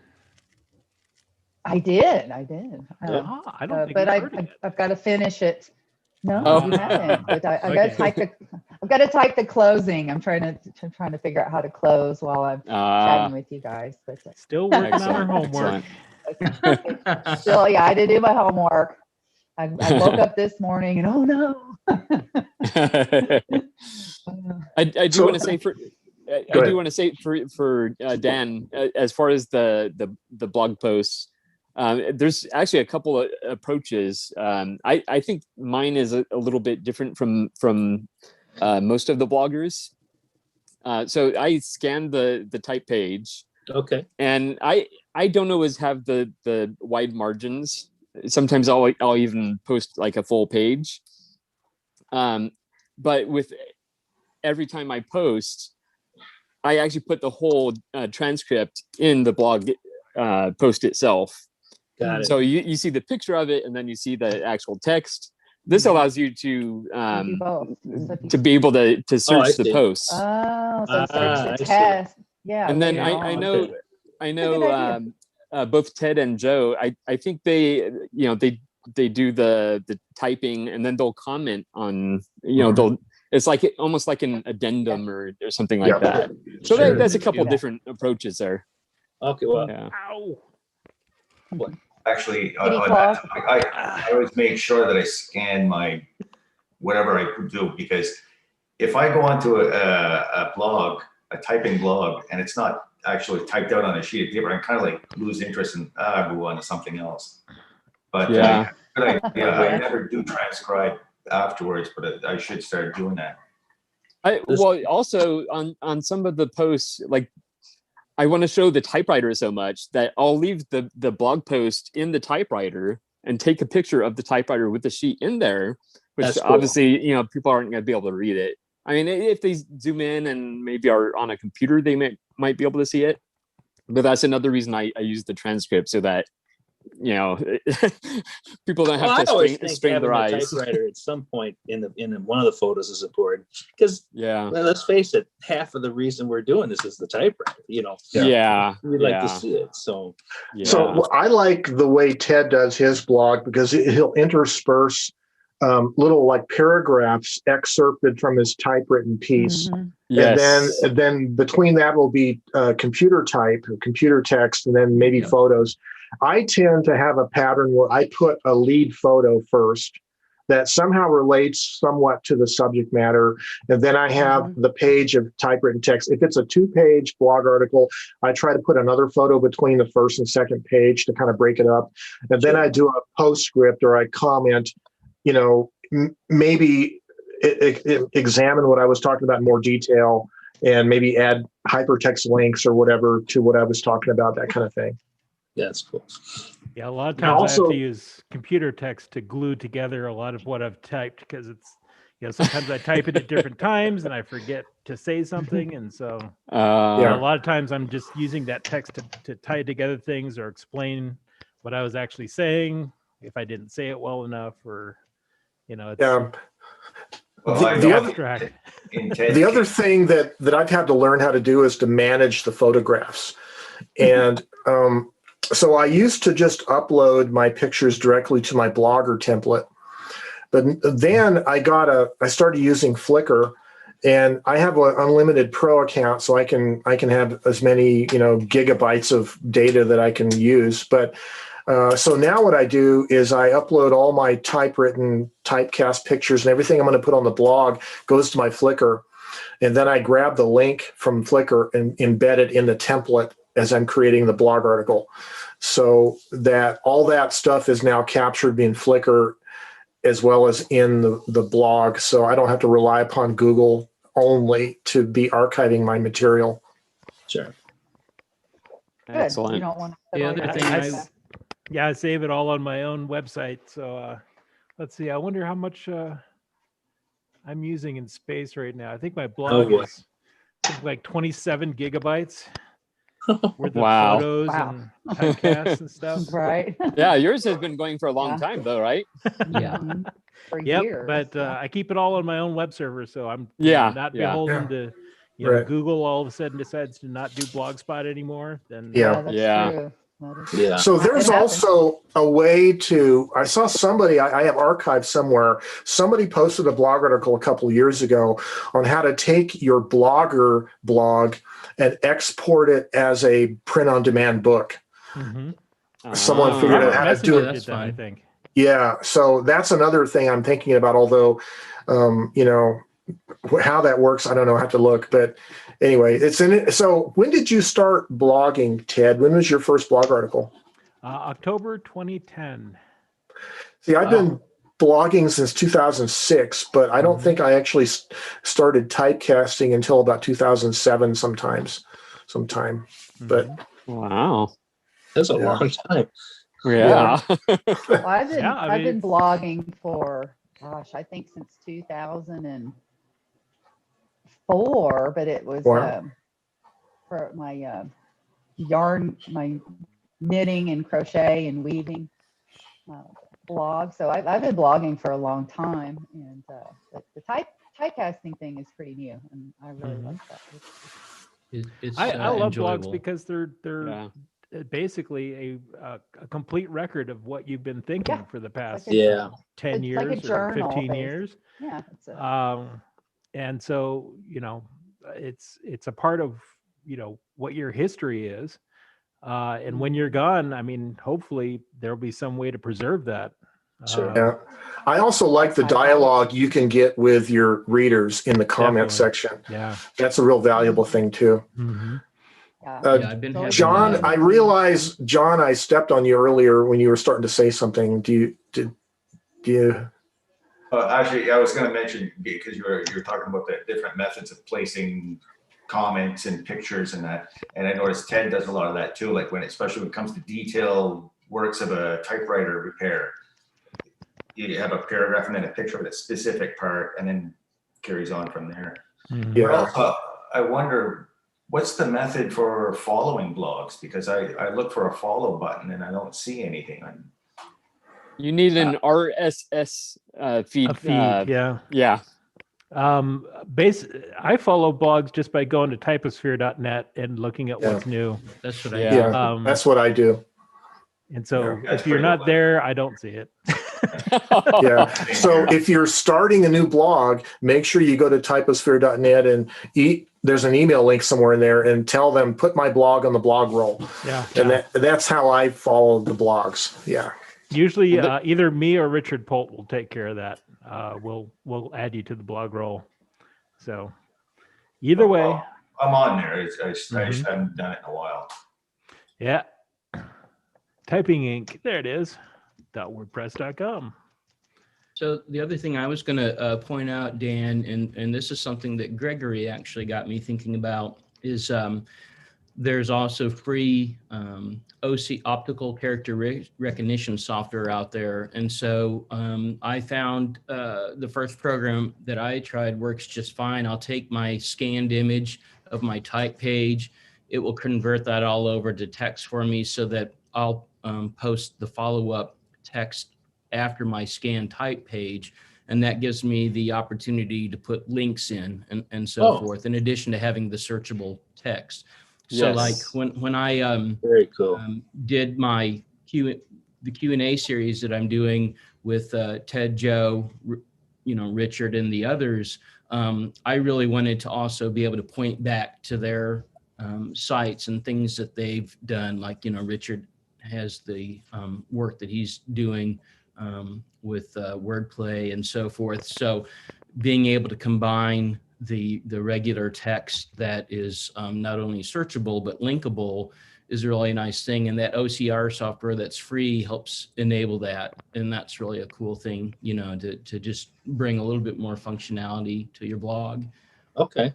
I appreciate that. Free optical software. Is there a particular name of that? Just OCR software. It depends if you're using Mac or PC, probably. I'm not sure if I can remember what mine's even. Google is pretty good. Like Google Docs has worked pretty well. Okay. The first OCR the first OCR software I ever used was called TextBridge, and that came with my flatbed scanner. Ah, yeah. Mine's just called OCR app, it looks like. Okay. They were very creative with the name. OCR app. Let's get right to the point. Yeah. Yeah. I originally used my printer. Well, I still use that fairly often, but I found that if I use my cell phone, sometimes it's just easier that way. Because with the printer, it can be a little bit clunky, but because from my printer, it goes to my Google Drive and then I have to download it from there. And yeah, but you don't have to do it that way. If you don't want to put a transcript, you don't have to. It is kind of an extra step. Yes, but in some cases it's very appropriate, so. Well, I appreciate all the tips, guys. Yeah, I really yeah. do. And you'll have to forgive me for being such a newbie, but that's how No. you learn. So. We all started at some point. So. Right. Yes. Right. Yes. Let me know when you get your blog going, and I'll put it up on the blog roll. Very good. Then you'll have pressure. Yes. Well, yeah, accountability for sure.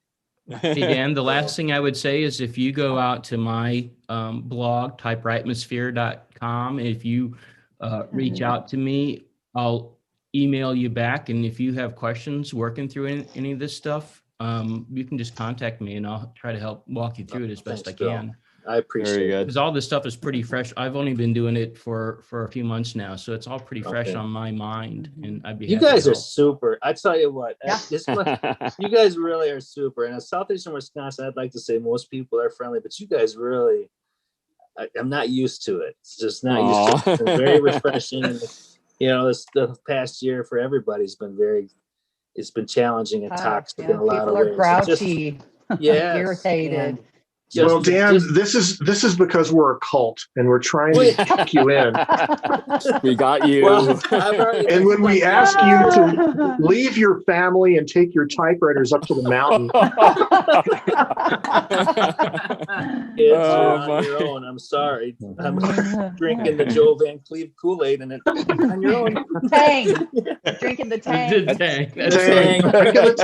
That's what I love so much about this community, though, is that everybody is so positive and welcoming and so willing to share their time and knowledge about typewriters, and it's just it's been great meeting everybody. It has been great, and thank you again, Gregory, on behalf of all of us for doing this. Thank you for being here. Yeah. Otherwise I'd be here by myself. talking to himself. We're type pals. Yes, type pals. Yes. Yeah. Yes, Sarah joined us. Oh, Hi, Sarah. Oh, with the red typewriter, nonetheless. Yes. Of course. Oh, beautiful. Wow. Is Are you guys doing? that your first typewriter? Good. Yeah, it's my first one that I bought for myself. Oh yeah. Not the first one. Yes. But definitely the first one that was my present to myself. First one. That's the Voss. Present to Yep, yourself. the Boss Ah. S24. Did I get a picture of it better? There we go. Oh, it's gorgeous. Did you write it a love letter? It's perfect for I did it. Valentine's I'm Day. so sleepy. I've been doing a lot of packing for my moves, so I'm kind of like, I'm here, but I didn't do my homework. I'm a bad girl. That's okay. That's okay. I didn't either. I wasn't able to find the time. It's okay. Diane's got a red typewriter. Writer on the desk, so. Hurry's got a red- Harry's got a red typewriter too. Oh, nice, Diane. Yep. EP20 looks like. Oh, It is. Ah, pretty. beautiful. Very I nice. forgot about that. But yes, Barry, of what course, do you have? dug out the Valentine. So I'm sure Yep. people will have noticed the Valentine that's sitting Yes. here, and some people are, others are probably Perfect. going, "Why is he actually using it to type on?" Because That's the question. over the last year is that yeah, they're really nice to look at, but they're not very great to type on. But They're not I had to get the terrible. Valentine out for Valentine's Day. Plus, this is the first typewriter that I ever bought when I started collecting. My I guess type-iversary will be 1 year ago tomorrow. Oh wow. Type-iversary. I like that. So yeah, this is the first one I picked up February 15th of last year.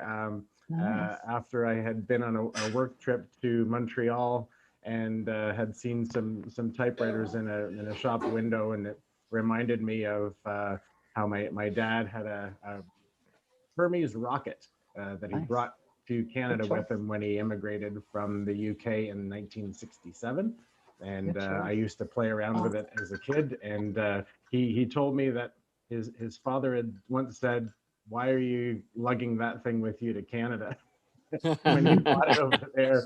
And but my dad was a museum curator and involved in some clubs and stuff. So he did lots of typing of newsletters and different things on it. And I remember playing with it as a kid, and I thought, well, when I get home, I need to find myself a typewriter, and just happened to come across this one that was available locally for way more than I would ever pay for it now. But it was my first one, and at least it has the orange spool covers on it, and nice. So I dug it out. I figured it's sat on the shelf long enough. I can at least use it on Valentine's Day and type out a few things. But there you go. Happy type-anniversary. Yeah. That's funny. Yeah. Does everyone else have a type-anniversary? Do you keep up with the date? Mine is August 12th. My type-anniversary is August 12th. That's pretty. What is the term for a typewriter polygamist? Yeah, I was about to say, I don't know where the start really is. Typo or something like that. And this is where the meeting went off the rails. It always does at some point. I like typo. That's a good one. Typo.com. I don't think you should go there. Don't go there. I'm gonna look it up. Now, Curry, how do you find the typing experience on that typewriter?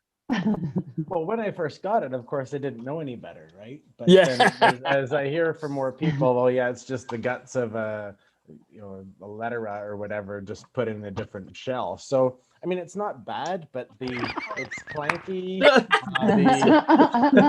It's clanky, and I find my fingers slip off the keys quite easily. So, you're not going to use it for a lot of lengthy stuff or and I guess that's how it was marketed, right? That you could take it and I do have the case for it with the two rubber clips that have kind of deteriorated. So I can get some new ones. But I guess they market it as you can take the cover off and you can take it to the park and sit on the cover and have the typewriter. Sit on the cover. Wow. My browser wants to know if there's a typo in typo.com. Did you mean? Well, apparently it's available. So if you want it, there's a domain name for you. Typo. GoDaddy.com. Ollie Typer. So Joe, I successfully gave away my first giveaway typewriter experience the other week. Really? Yeah, kind of along the same lines of the video that you made recently. I had purchased a Royal Safari. I loved the look of the machines, and it turned out I just wasn't using it at all. And so I have a buddy that lives out in Durango, and I sent it on its way to him, and he got it and was really happy about it. And it feels pretty cool to, think that you're expanding the typewriter universe. And that's good. He had actually already purchased a Series 5 Smith Corona machine just before I had sent it to him. But it was funny because he had sent me a text with the picture of the typewriter, and I had to show him the letter that I'd already typed up to go with the typewriter I was going to send to him. Like, you beat me to the punch. But he was still interested in receiving the machine, so I sent it to him. And so now, I've got somebody else to type back and forth with. But I like the video that you made last week, I think it was, and that was kind of fun. Thanks. Yeah, it was fun to do. It's fun to give away typewriters, or at least sell them or get rid of them somehow. It's fun to get rid of a few of them once in a while. Pushing. Make room for more machines. What is this? I have a typewriter that Joe might be about? Interested in. Oh, just the last video I did on my channel was talking about downside. Here's the real funny part about that video, right? Is the video was talking about getting rid of typewriters, but actually what I did is I got another typewriter. Right? So it's like a bunch of crap, right? It's not really, I am going to get rid of typewriters, but in the process of talking about it, I got another typewriter. A big that one didn't too. slip past me, Joe. Yeah. The close observer will notice that the number of typewriters in the Van Cleef house went up by one in the process of getting rid of typewriters. So, yeah. But I think about, I've the, got the a- point of having typewriters that you actually really enjoy using, Yeah, that's right. kind of the takeaway for me. And Yep. so I saw what was going on in your video. Yeah. Oh yeah. But it was a good one. I enjoyed it. Well, Yeah, it's all about Joe, what's that? because What's that? it inspired a lot of us. Honestly, it made me give that typewriter away to that little girl. That it was because of your video. And I know that May gave her daughter a typewriter. So it's, through, I suppose, proxy, you are releasing typewriters into the world. They're just not your typewriters. That's but true. Getting out there. Yes. Well, thank you. I had a That's typewriter that I thought maybe some of you find interesting. Don't know if any of you would. it's a toy. Silver reed. Silver Seiko. Silver reed. Yeah. Yeah, I think Will was the closest. It's if I can get the cover off. Is it a Tom Thumb? No, Got my no. It may be Lincoln. I'm thinking West Holland. Maybe Royal Mercury. Oh, the Royal. Royal Mariner. Royal Mariner. I was down close. Ah. Still Yeah. the Silver Yeah. Seiko 700. Nice. Oh, Yeah, it's okay. like brand So- new. Japanese. This is similar to like the Royal Mercury, I Yeah. believe. That was the same machine. But, Yeah. That's a it's, beauty. it's That's interesting nice. typewriter. Beautiful color Pretty too. cool color, yeah. Those So- are excellent machines. They're really Yeah, I love yeah, it. it's a lot of You fun know, to type when on. I was It's pretty doing hard my button, though. when I was doing my test typing on a bunch of machines last week to see which ones I want to keep and get rid of, I noticed that my Mercury types so well. And it's the second Mercury I've had. And I think for touch typing, for me, it's easier to type on than any of the Brothers I've ever owned. The Brothers always seem like they're just a little stiffer in action. Blasphemy. I know, but that's my experience. Anyways. Hey, Ted, Yes. please stand up and show me your shirt for the love of God. It looks so entertaining and I can't see all of it. For the love of God. Ah. That's cool. Please, Nice. Thank you, Tiki Room. Thank you, Ted. Frank's Tiki Room. Where is it? Las Vegas. Nice. Oh, I'm in there. Yeah. Talking about typewriters going places, right now I have a 1960, I think 65 Underwood 18 on its way to California via my Etsy shop. So that's Nice. Yeah. Nice. Oh, William. William. Yes. Thank you for the emails. I'm excited to start exchanging letters with you. I did get a letter from Bill, and quickly sat down and returned it as well. So thank you, Bill. Okay. Yeah. It was fun So- too. The machine I was typing on to Bill, the escapement started screwing up. So there I am explaining the escapement screwing up on my. Anyways, Yeah. I really enjoy anyone sending me a letter. I'm not very good at being proactive and starting that, but I very much appreciate anything I can do to sit down and have a good time. So I just- mentioned your letter previously before you joined, I think, Bob. I Oh. really enjoyed your return letter. And I wrote you back, I'll give away just one thing. I've ordered a copy of your book through my local bookstore, Powell. So cool. Ooh, thanks for the stickers.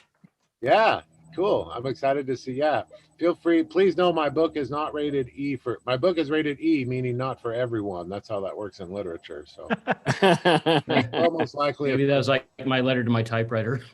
Right. E for explicit. Yes. There you go. When you get a letter, you carefully steam the envelopes cover so you can open it, read the letter, type your the response, put it in, and seal it back up, and then put return to sender. Save on. Come Oh, on, man. you work for the post office. Does that work? This Does is that not- work, John? Oh yeah, there's, No. there's always something going back. Return to sender. That's right. The way you do that is that you put your address in the middle, and the person you're sending it to as a return address, don't put a stamp on it, drop it in the mail, and then the post office will return it to what they think is a sender, and it'll get there. Oh man.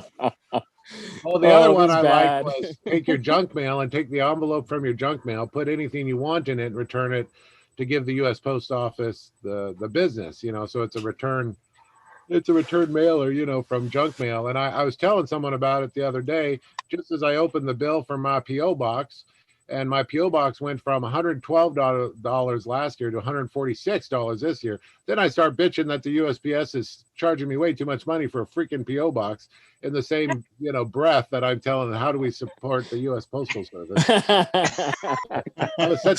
Bob. Somebody has a blog I've seen where they're actually doing that mail thing where they're taking the prepaid return envelopes from junk mail, and they're putting like letters in it back to the company. Please don't spam me with junk mail. And then they're mailing it so that the company has to pay the postage. Right. It's Mark Peterson that does that. Yeah. Yeah. He's got I don't know that blog's still live, but I don't know. It was for a long time. Yeah, that was pretty funny. I just don't know how the P.O. box is going up so much in price, but whatever. Oops. Yeah. So I did try to type I don't know about a love letter, but a letter of some kind to this Royal KMM. So 14 February 2021, love letter to my favorite typewriter. Which one might this be? The Royal KMM.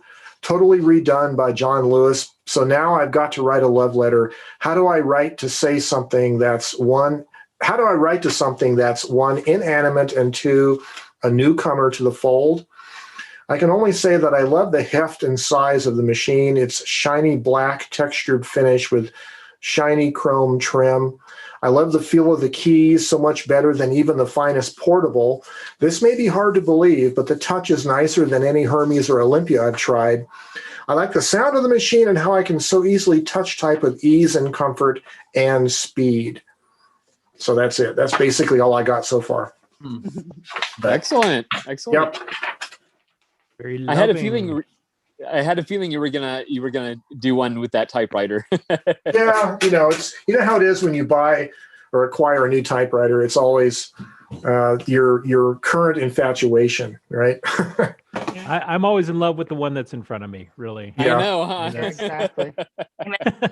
Love the one you're with. Is that the old song? Yeah.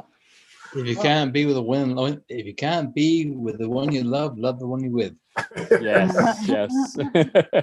Earlier, William was asking who had an SM9, and then I actually had to check my blog because I have a cast of characters, and I do have an SM9. Yep. And I remember now that it's the one. It was on one of those yard sale apps, and the guy was asking $30 for it. And once I saw it, I was like so blown away by the condition that I ended up giving him $40 for it. And it's also the one that has the handmade denim cover. Oh, right. I remember that. Yeah. So, but the sad thing is, I don't think I've done a blog post with it yet. So I need to bust that out. Yeah, those are good machines. Those are solid typers for sure.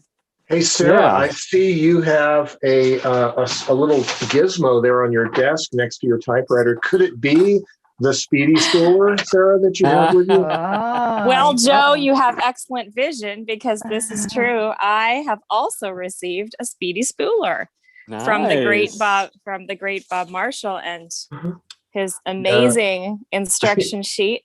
When I was listening to you talk about it, I hadn't opened the package yet. So as soon as I heard all of the goodies that were inside, I ran and opened it right up. And I was thrilled to find all of this stuff that's inside. I'm really looking forward to using this. The only problem is that I don't have a bulk ribbon. So I need to buy, something from Baco or whatever. But I do have lots and lots of spools, and I do have multiple kinds of machines. So this is going to be really fun to use. Can't wait to use it. And I think you can use a typewriter as the other spool, right? You can put one spool on the typewriter and then use this with a drill off the typewriter, which is probably how I'll do it because I currently don't have a Baco ribbon either. But anyways, yeah, I could certainly do that. But I'm excited. Yeah, I love either little gizmos. What's that? Yeah, either or both or all of the above. And that was the Yeah. fun in getting that product where it was served us for all the things. And I can't tell you, I have to do one right now where I've got spools that have old ribbon on it, but I need the spool. So I'm going to take that spool off and I'm going to, put 2 old spools together for this. I'm working on a 38 Zephyr. You're cutting out, Bob. Are you there? Put it all together and make it work. And you don't need the Baco ribbon. It's just for loading. Oh, crap. Are you all right over there? How about now? We're in the same Man, city, and yeah, his reception is bad. Sometimes you guys should I use notice there's a little tin cans and strings. Yeah, we should do that. Get some complaints, but why not? That would work a lot better. How about now? Am I back on okay? It's a little better, yes. Yes. Oh gosh, I'm so sorry. Anyways, the idea was all right. the idea was to make sure the product would serve us in all the ways we needed to in that regard. So you can use it on a machine. I should shoot a video on how to, use it on a machine. You can use it with a Baco ribbon. You can use it, you can rip it off the key spools, whatever you want to do. I mean, that was the idea. So.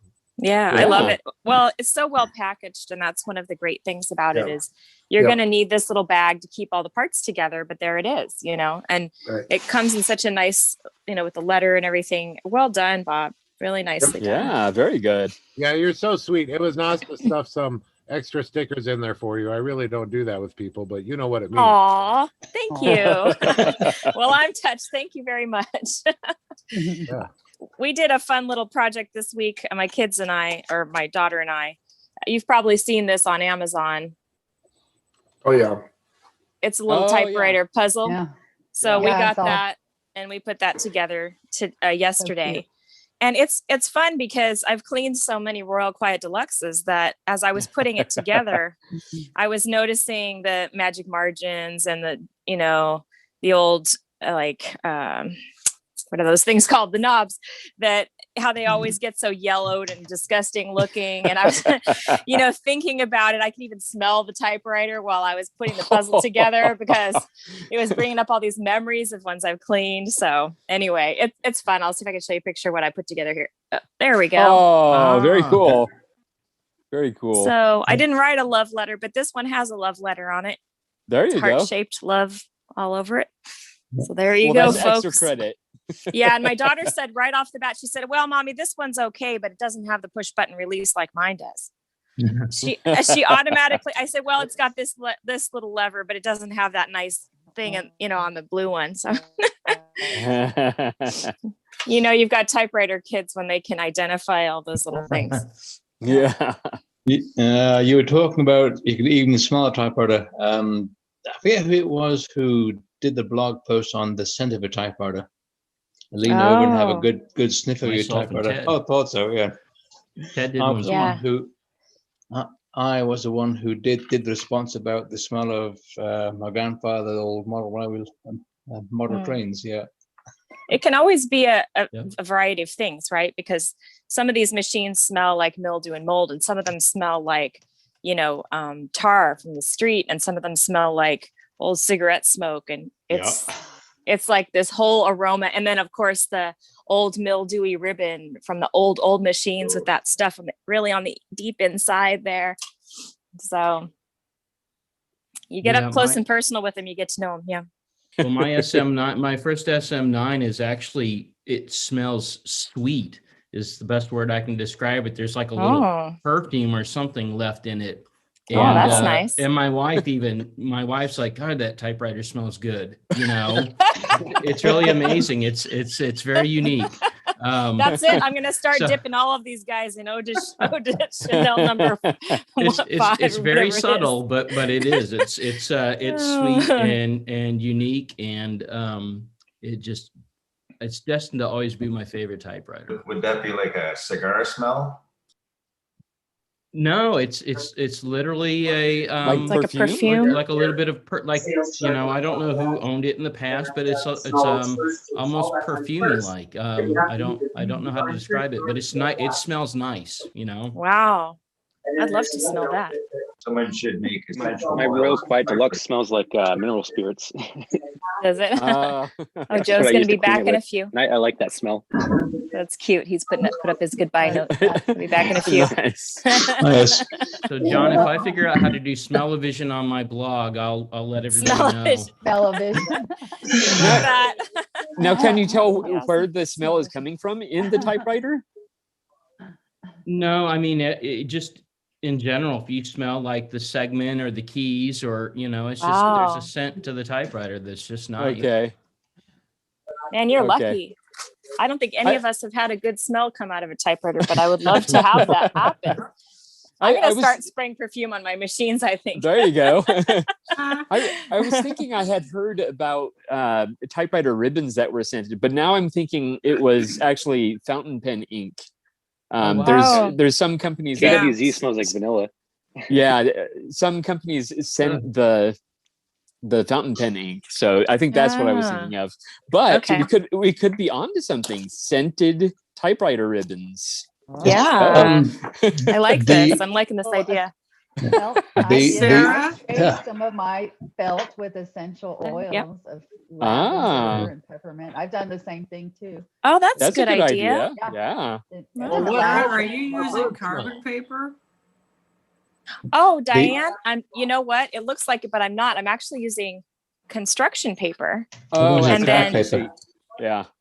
Yeah, and then 2 regular pieces because this platen is hard as a rock. But if it I use works well. construction paper plus 2 layers, it works fine. So Wow. I know. My typewriter guy he refused to replace the platen on this because we couldn't figure out how to get it off safely without chipping the paint. Yeah. So it's kind of one of those things. I'm sure that there's a way around it eventually, but right now it's kind of not very good. Sarah, talking about the smell of talking about the typewriter smells, the Underwood 18 had such a stink to it that I ended up spraying the sound deadening felt inside the covers with Febreze fabric. And how did that go? Was it helpful? Well, very did well. It the whole machine sort of help? It did. Oh yeah. Open the machine up now. It smells fresh as a daisy. Smells like spring flowers. Fresh as a daisy. Cotton They and should clean make cotton. a commercial for that. Yeah. Okay. Go ahead, Bob. I'll cut you off. Oh, that's okay. I was real excited. So Sarah and I got a chance, I don't know, one day's in the middle of this week to have a nice phone chat. I think Sarah should share what we chatted about. Which thing? Which thing? Which thing? She's talking about hanging out at Los Altos typewriter shop, repair shop. Yes, that. Okay. Support her in this. I think we all should. Oh yeah. So the Los Altos business machines, it's like 20-minute drive from where I live. And for a long time I've thought it would be fun to essentially volunteer my time and go like spend a day cleaning typewriters and doing tech work and stuff with the guy. And I think I will do it. It's something that, if they could just hire me to work there, I would love it. But, there's no way they could afford to pay me because they're not doing that well, actually. But it's a beautiful shop. They've got great machines. And, of course, they sell each machine for close to $500. So I know. But they also sell other things. But this guy's been in business for 25, 30 years, I guess. And he got it from his dad. And, it's just been this long-term business. But one thing I notice every time I go there is that this typewriter guy is kind of depressed about the whole business. He doesn't really enjoy what he's doing. It seems like he's kind of discouraged or disenchanted. And I said to him, gosh, I would love to, go wash typewriters with you all day one day or something. And I said, do you enjoy what you do? And he said, well, after a while you get tired of it. It's like cleaning out your bathtub for 15 times. Finally, you just don't want to do it anymore. But he said, I do enjoy the mechanical things where we get to solve problems.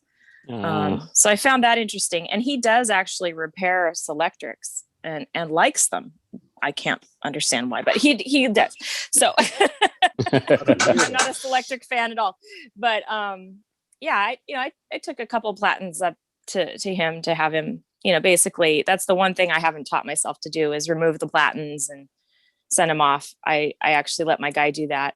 But I also sort of want to support his business. So I figure the extra $20 to $50 or whatever I give him is helping bring him business that he desperately needs. But yeah, is that kind of where we were going with that, Bob? I'm kind of rambling a bit because I'm really sleepy today. Yeah, no, I agree. And I think there's a lot to it. I've been there. I repaired guitars and amps I had my business for 7-8 years. And you get kind of tired, but it was always, guitars are pretty cool and amps are pretty cool. And it's nice to know that you're doing your part to make other people's dreams come true. And I think anybody in any technical job would get to be that. But I could really see Sarah jumping in there, hanging out, learning a lot, hanging out, and finding a way to stay there, finding a way to hang out there forever. I think she'd be really good at that. But it was a really great, insightful conversation in that way.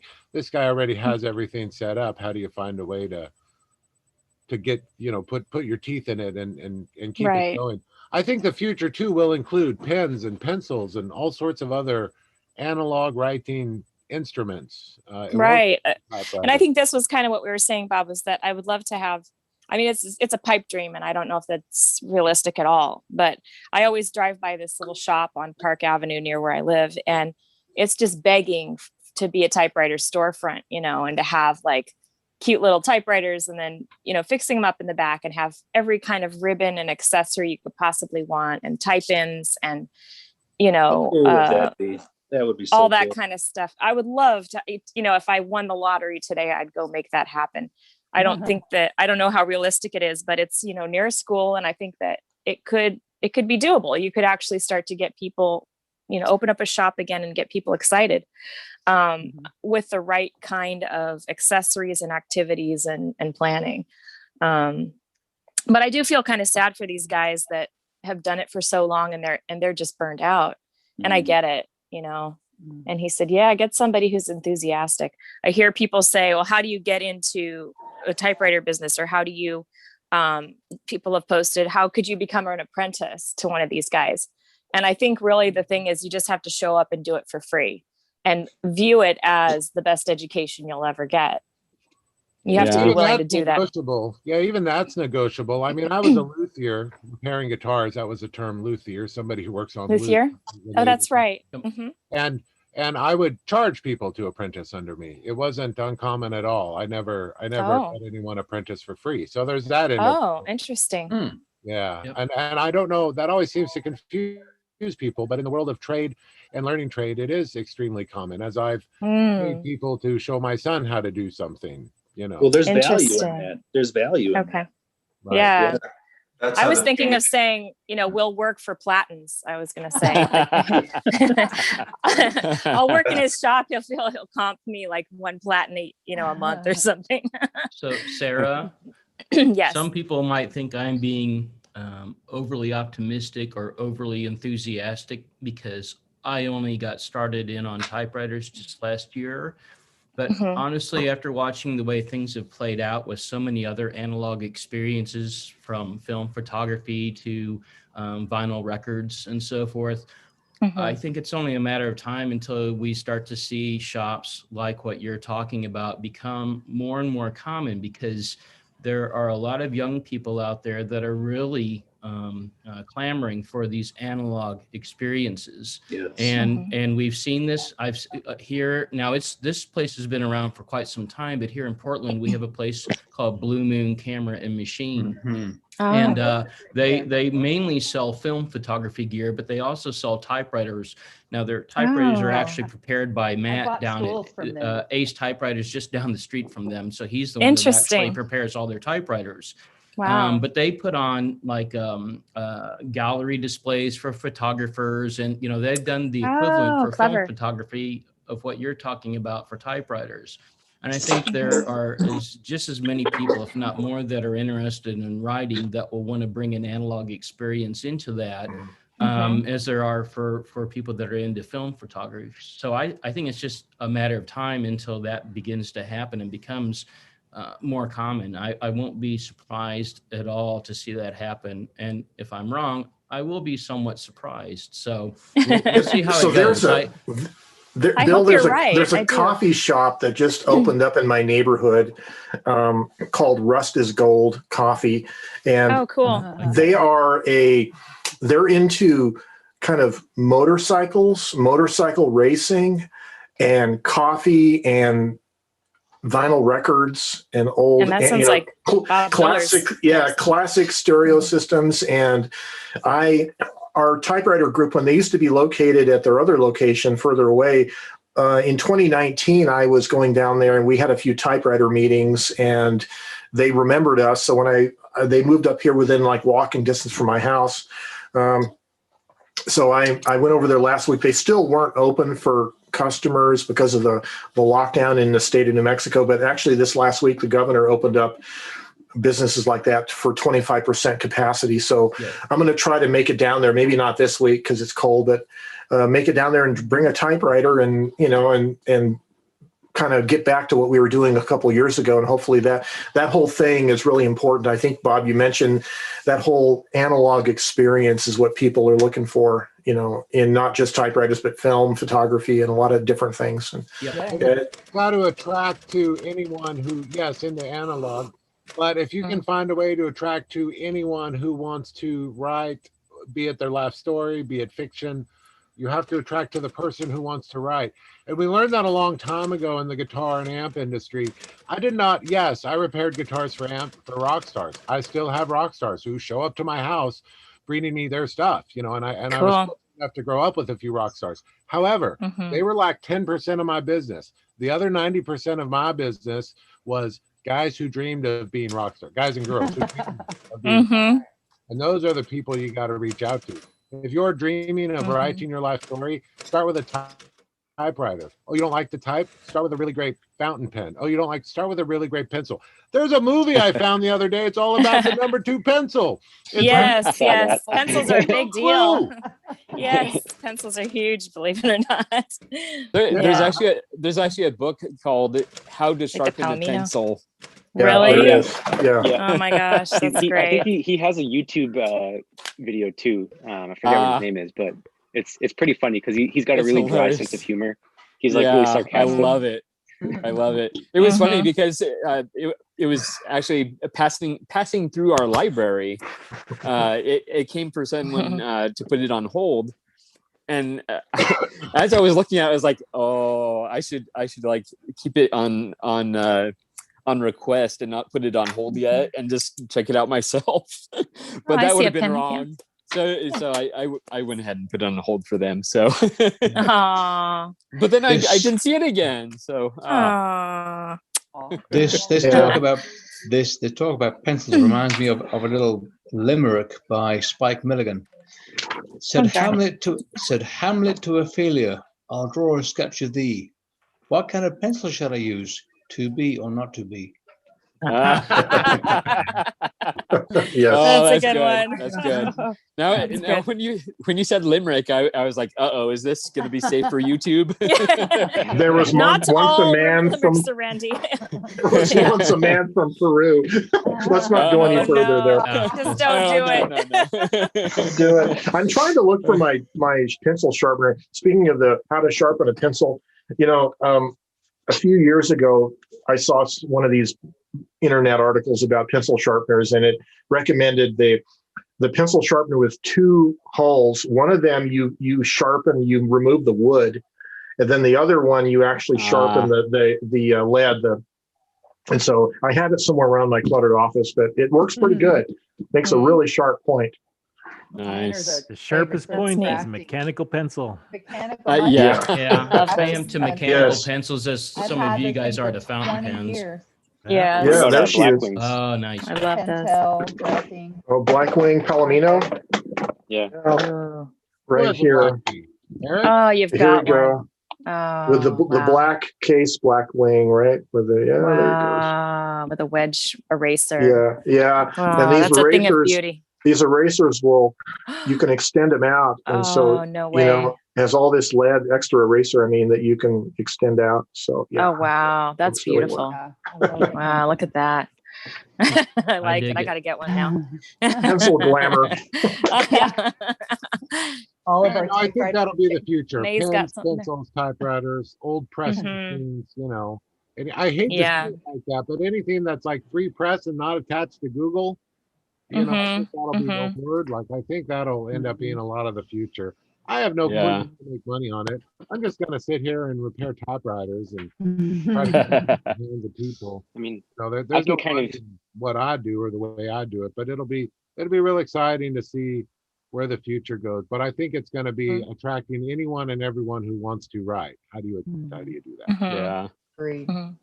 But I tend to actually use mechanical pencils more than wood case, just because, like what Ted mentioned, like my favorite is a 0.7 lead. That's my favorite lead overall, because it's a good compromise between like the fineness of the line, but it doesn't break as easy.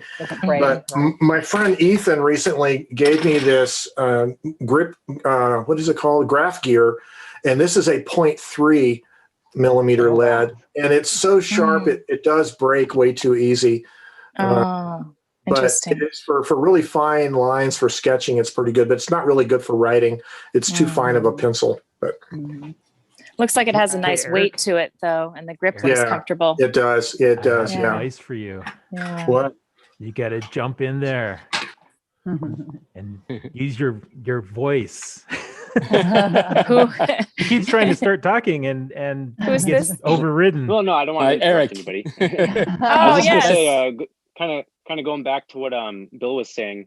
I guess I can sort of represent the youths of my generation. The In youths. terms of Millennials, yeah. like I'm Youths. really drawn to analog things. Mhm. I really appreciate sort of the tangible tactile experiences that analog things provide, because so much of things these days are all virtual. I mean, that's not to say that virtual things don't have value. I mean, obviously Typewriter Club Live is virtual and I get a lot of value out of that, but I think it's important to kind of have both kind of things to coexist in life, because when everything is virtual and digital, it kind of can get tiresome. You feel like you're not living your life, because there's Well, you don't have a you need to have all those all those sensory input of the smell and sight, taste, I think, feeling yeah. things, and so Agreed. Very good. so Very I Part good. of the collecting experience records too is and with virtual. fountain pens and everything. Yeah. Yeah. That's what I Yeah, appreciate, because the Eric, about virtual, the younger everything is lost in generation. space. Yeah. Yeah, And exactly. then if you create analog things, you have something tangible that you can keep forever. With the Typewriter Club Live, yeah, it'll stay on YouTube for a long time, but who knows what will happen to And YouTube that's what I and tell people Google too. 10, 20 years from now. Yeah, and that's what I would tell people too. I'm a wedding photographer, and obviously I'm a little bit biased when I'm like meeting new clients and things, and I'm talking to them about do you want an album, do you want prints, and whenever somebody says that they don't want prints or an album, like it kind of makes me sad a little bit, because I'm thinking like, well, I hope you print your photos, like whether or not you go through our company or not, like I hope that they print something out that's tangible that they can kind of hold on to, because I mean maybe I'm sentimental, maybe I'm biased because I'm a photographer, but I've always enjoyed looking at family photos, like just going back, looking at the history and holding the photos in my hands, and like seeing the age of them, and that's really special to me, and I worry that people aren't going to have that same experience later down the road.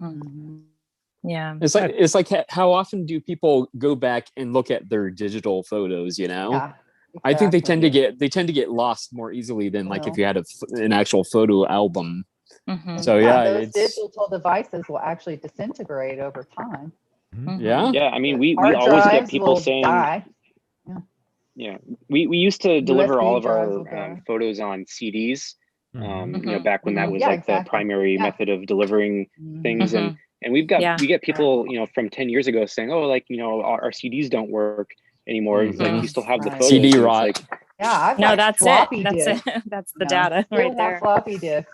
If it's But not I don't backed have up a in the computer cloud, it's anymore gone. that has a floppy drive. Yeah. I think a lot about how my Yeah. mom, when she has all of our family photos, and she's got them way back to the, back before even she was taking pictures. But like all the family photos that we have, she has in photo albums that she stacks up on a shelf, and they've all got the dates set up. Wow. And All it's- organized. it's, That's where you get it I've from. got a whole bunch of old family photos that I recently digitized for my parents, and my dad, gave me the photos to hold on to keep, because they're going to be mine.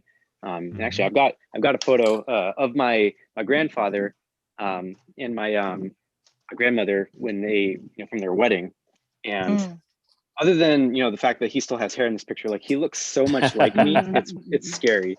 If I can be big there, yeah. Like he. Let's see. Oh, cool. Like I don't know if Nice. you can see. Obviously, I have a beard too, but it's really cool to have that piece of history. Mhm. Yeah. Wow. Okay, I'm going to show some pictures now. Yeah, I Wow, know cool. that if my mom hadn't saved all that stuff, there's a lot of blog posts that I've done with pictures back then that I wouldn't have those pictures. I wouldn't have that history. Yeah. I wouldn't know Mhm. anything Yeah. about back then. So Right. It's true. I also have some cool typewritten documents from my family history too, which is pretty cool. That's Okay, neat.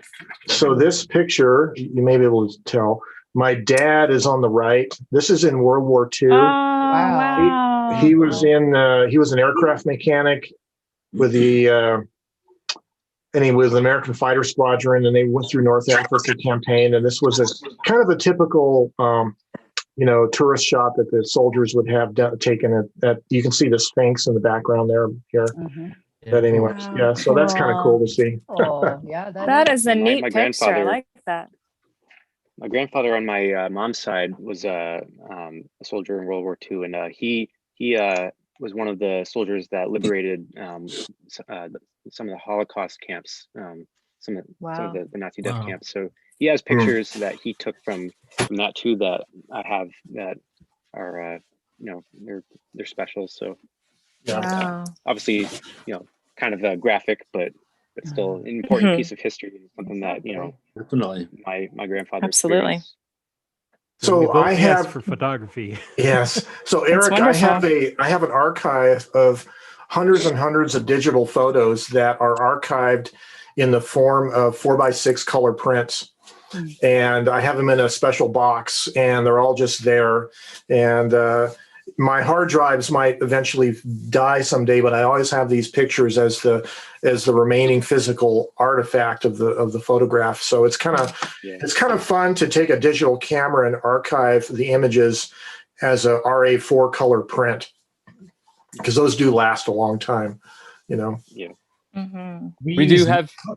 Go ahead. When you use Mixbook, so you can take all your digital photos, and it's kind of like scrapbooking. Yep. So you can get these hard covered books made, and you just do it all online. And so we've normally, gone on vacation, and then we've done some of these based on our vacations. But of course, last year we didn't go anywhere. But we were taking photos of all the things that we were doing. So we put enough together that we sort of did this 2020 year in review book for last year about our life during COVID. And and so here's like an example. So we were able to kind of put together some text in there. And at the beginning of the year, I was hi there. on a different job. And so this is Guadalajara, Mexico, that I went to for work and things like that. So that's we've wonderful. done that with our pictures and just all the experiences that we had engaged in last year. So very good idea. That's very fun. good idea. I see your lovely wife in the background there. I was gonna say, I was the scrapbooker till I met him. Aww. My job's creative, but he could do my job. I was wondering about that because I thought how cool to have a husband that would be into that, to want to make memory books and things like that. That's what a neat thing. Yep. Yeah. What a Happy good guy. By the way. Yeah. I like the background of what you guys chat about. It's pretty interesting. I can't type to save my life though. Oh. That's okay. You do chicken peck like Gregory Short does. It'll be Yes. okay. Yep. Hunt and peck.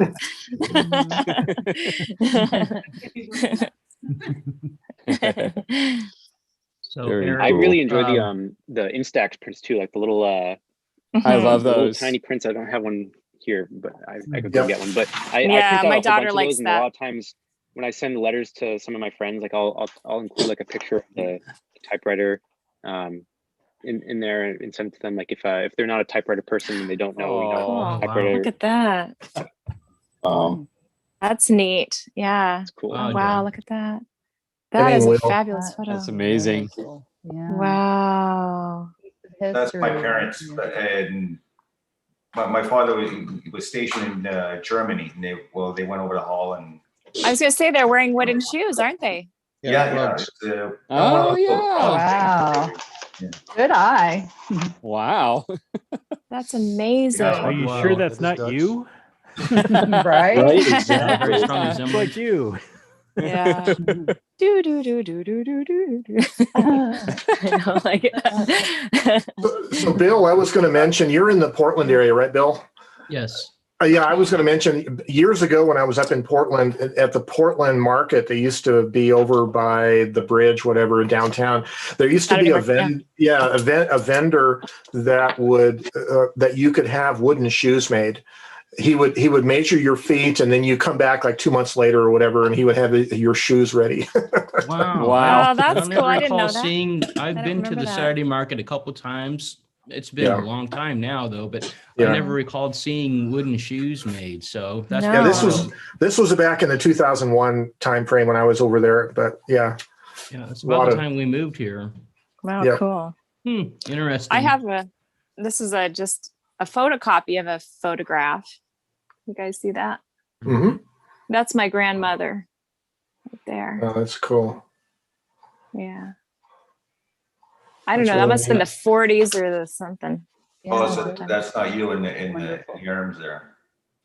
No, this is my grandmother. No, I don't know who that is. That's probably one of my aunts or something. Yeah. Pretty I neat. just think it's cool that everybody has all of these old photographs. You know, CDs. that Yeah, is it's to me that's kind of telling.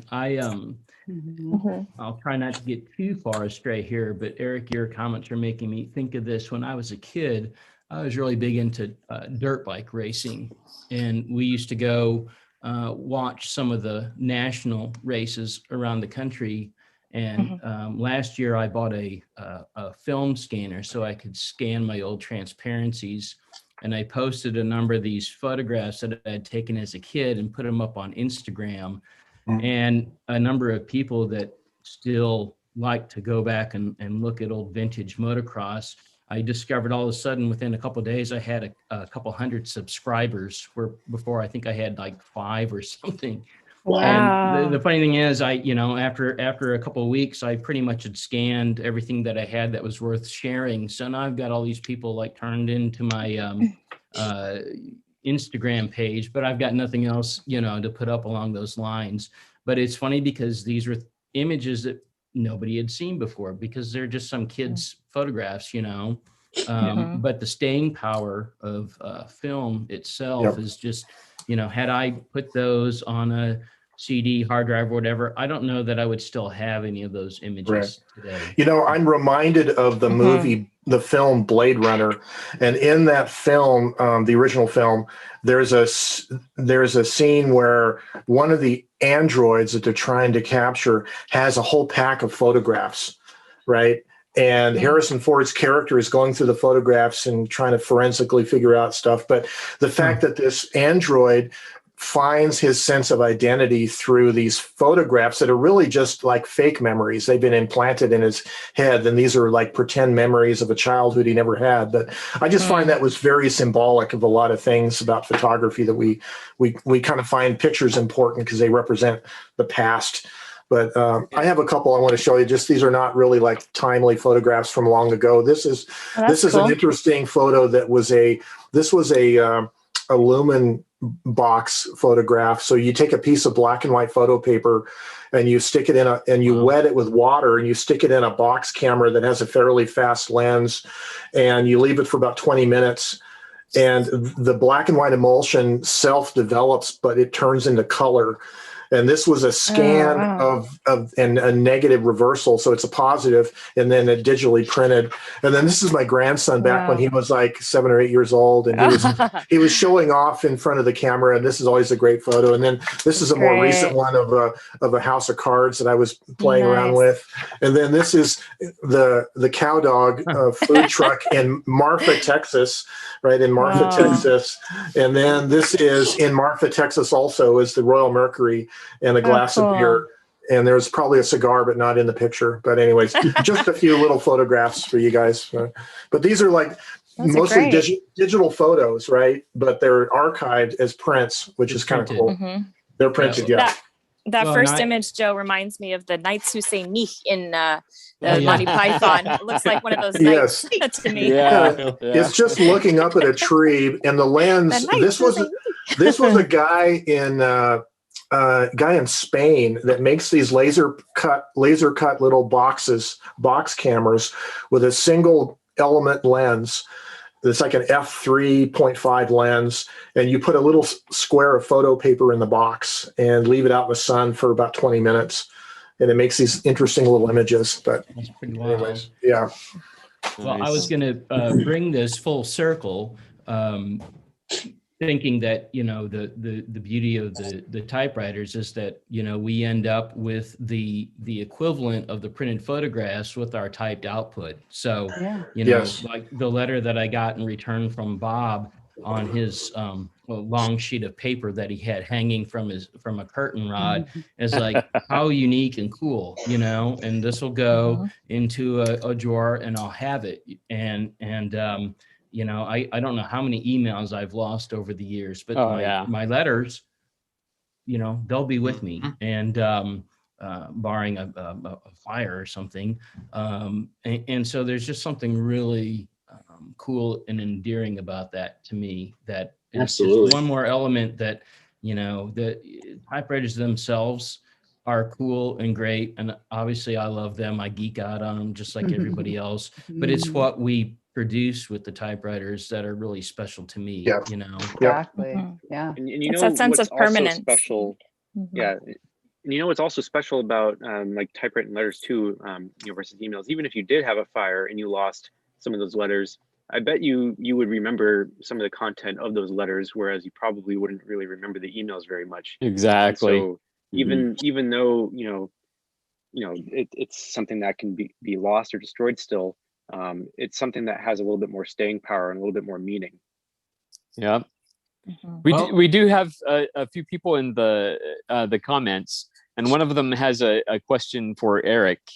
Let's see. It's Count Duckula. He says, "Oh, where'd it go?"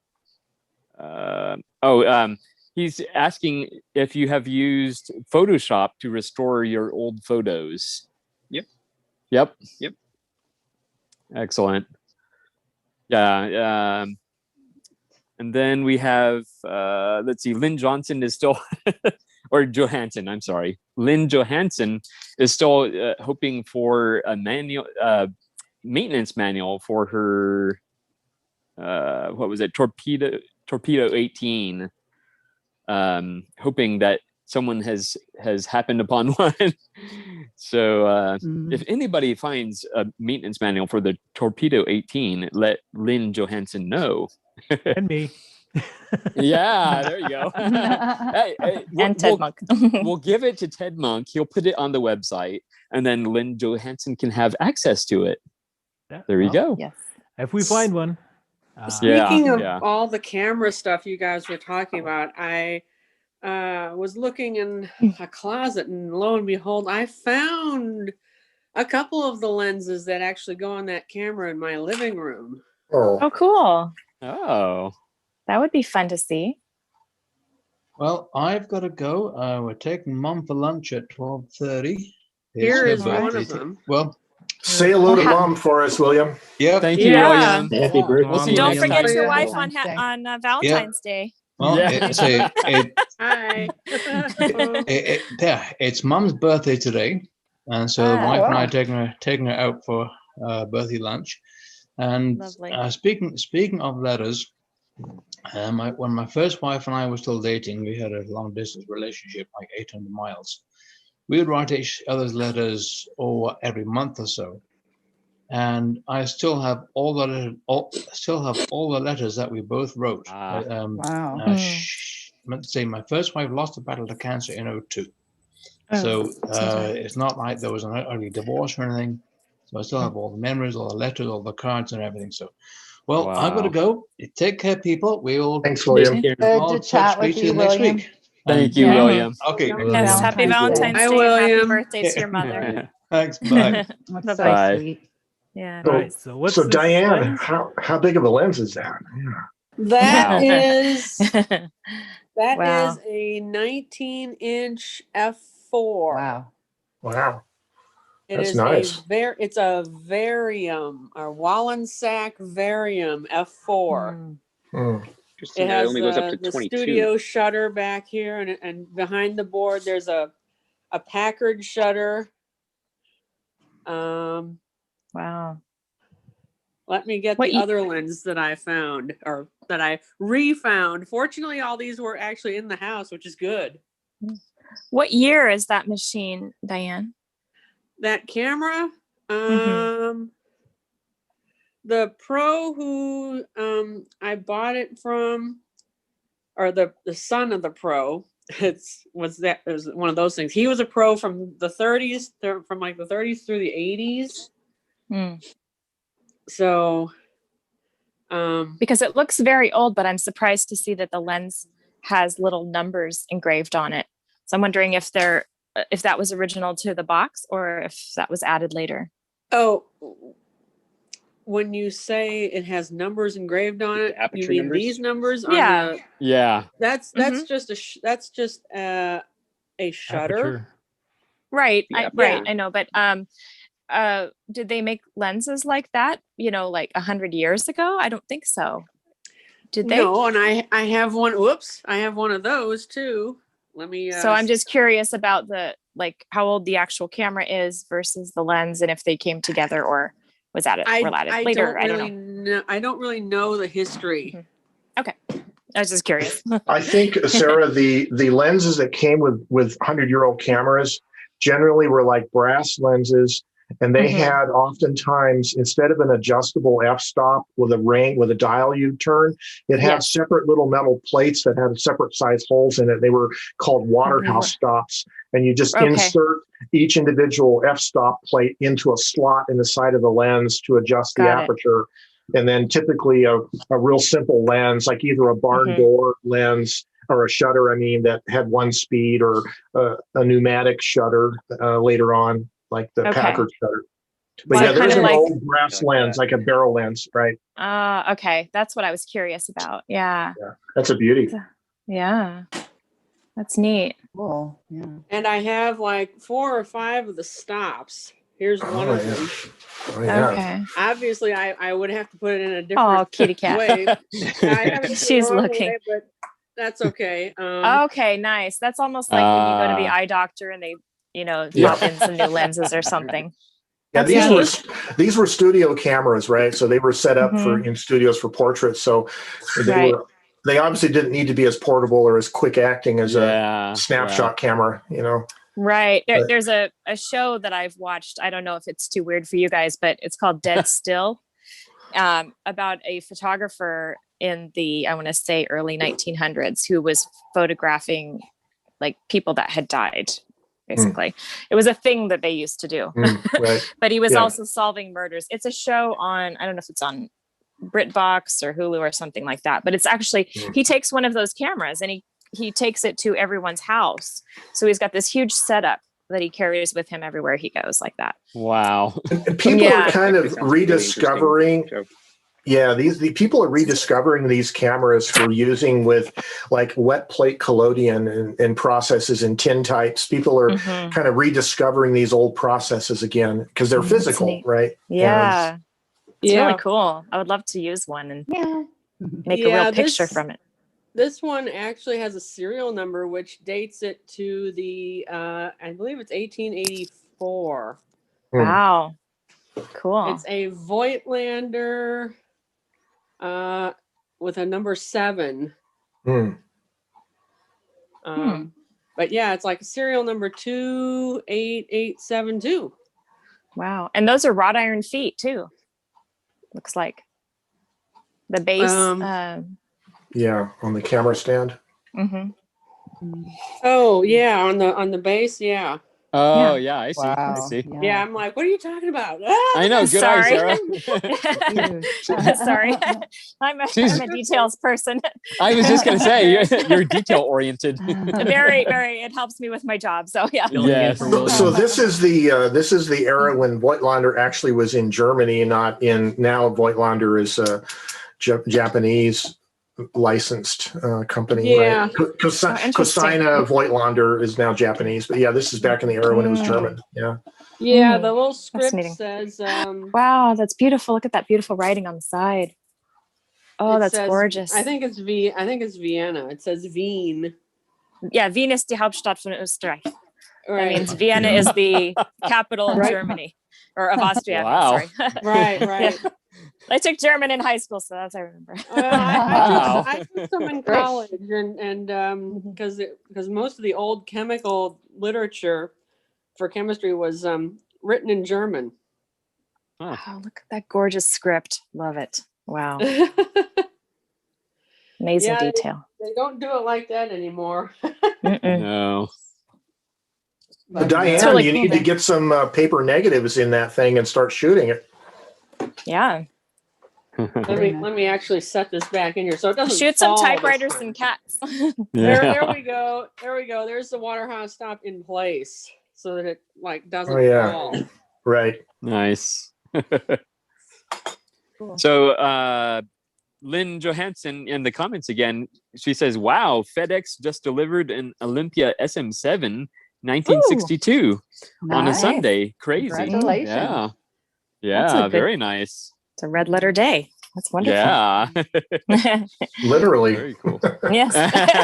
Depending on what kind of ribbon you put in it. Ah, Joe. Well, guys, All right, so I'm going to have to sign off in just a few minutes because oh, okay. the storm, I've been watching the weather radar, and in about an hour and a half, it's going to drop on us. So I've got to do some things before that happens. But before I go, I wanted to share. Let me see if I can find it. If I can do a screen share here. I don't know how to share a picture. How do you? Put it full size on your screen. Oh, first I have to open it on my screen, don't I? Yeah. Okay. Yes. Let me do that. My daughter sent me a picture of the typewriter that I gave her, and I just wanted to share her little office space. Yeah. So let me get this expanded here. Hold on just a second. There's a little bit of new technology I'm not familiar with. Let's see. Share screen, photograph. Now can you see it? It's popping up right now. It's coming soon. It's thinking. Yeah, Yes. so- There we go. Ooh. That's my daughter's workspace, and Oh. there's the Nice. 1949 Smith Corona Sterling Good that job. she picked out. I let her have any typewriter she wanted, and I was curious to see what she would choose, and that's the one she chose. So That's she said nice. she hasn't had time to use it yet because she's in nursing school right now, so she's Oh, okay. my Well, good for gosh. her. but she likes having it there, to look at. I was going to tell her she needs to trade the notebook for the typewriter I in was terms of just where gonna it's looking. say, yeah. But now that you told Right. me she's in nursing school, it's all right. She's forgiven. It makes sense. Yeah. That's Now, wonderful, let's see though. if I can. How do I get out of the screen share now? You just I do don't know. stop screen share, I believe. I don't have a Down in the Go back, bottom, maybe. go back to Zoom. share. I am. Oh no, now I'm permanently locked in the screen share. You've Oh, taken here, I see control it. of the meeting. Down at Oh, the down at the yeah. bottom. There we go. View share. There's no stop. I only see share. Oh, Yeah, no. hit Control Alt share Delete. again. Control delete. Yeah, that Oh, solves well. everything. Except if Hit you're in share a Mac. again. It's a toggle. Okay. and it opens up a screen, but it basically Happens gives if you me press escape. Oh yeah. Yeah. Escape. Run away. Run away. We're all living in May's daughter's office. Yeah. I'm They're stuck in here. You know what? I'm gonna stop video. I and can't reach the typewriter. I can't get it. I like Radio the should be able to succulent fix plant. it. That's I nice. just can't. I can't. Oh, she's got one of no- those charger lamps. That's good. Yeah, Those are there's nice. no stop share. There really isn't. Like I don't. I think under the green bar at top, there should be a red button underneath it that says stop share. All I say is new share, resume share, and then a bunch of remote control things. Oh, okay. But No, there's no- when I was on it, there was a stop share button just right underneath the green Yeah. bar. Can the host take back control? I'm trying, Can you but There you go. I There we think- go. There you go. Let me The reset day my- May took over the world. There we go. I know. That's right. You're testing my hosting skills and I'm failing. Oh no. All right, now, okay, now start my video again. Hey, And then Joe. I'm going Yeah. to do Oh, another cool. Look at screen. that. I have one more. I have these are all the Waterhouse stops I have for that brass lens. Oh, wow. Awesome. Oh wow. That's pretty cool. Now, are those all made out of paper or cardboard, or do they have? Oh any no, kind of they're lens in them? metal.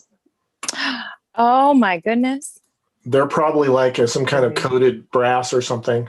Oh, that's awesome. Yeah, I think so. I love it. Beautiful. That's One more really thing. neat. If you'll start my video, It again, is. Greg, We all I want to can- come over and play at your house now, I Diane. can do my homework.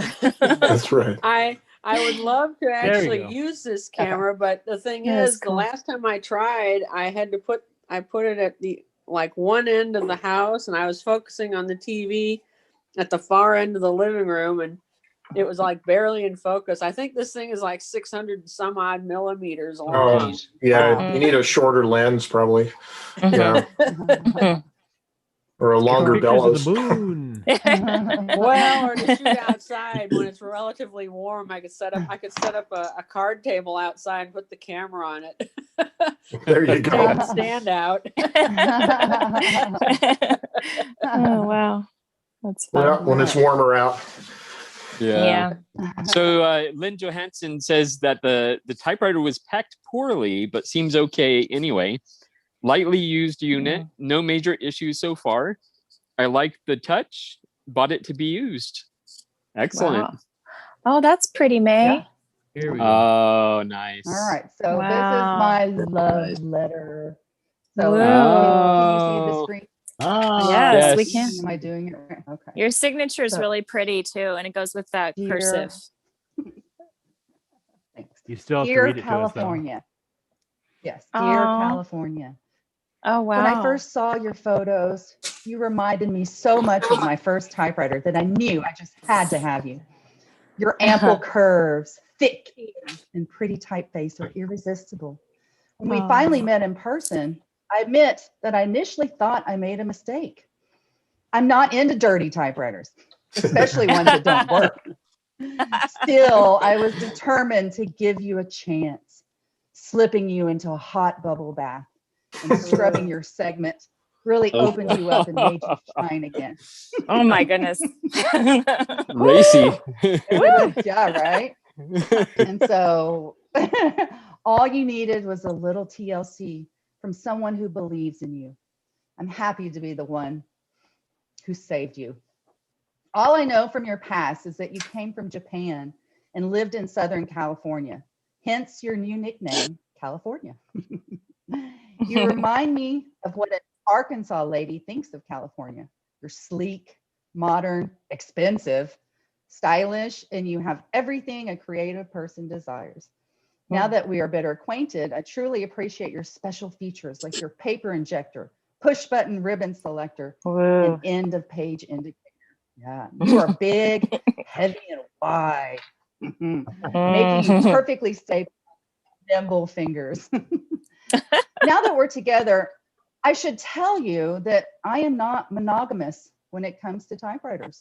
There are too many wonderful machines in the world to settle for just one.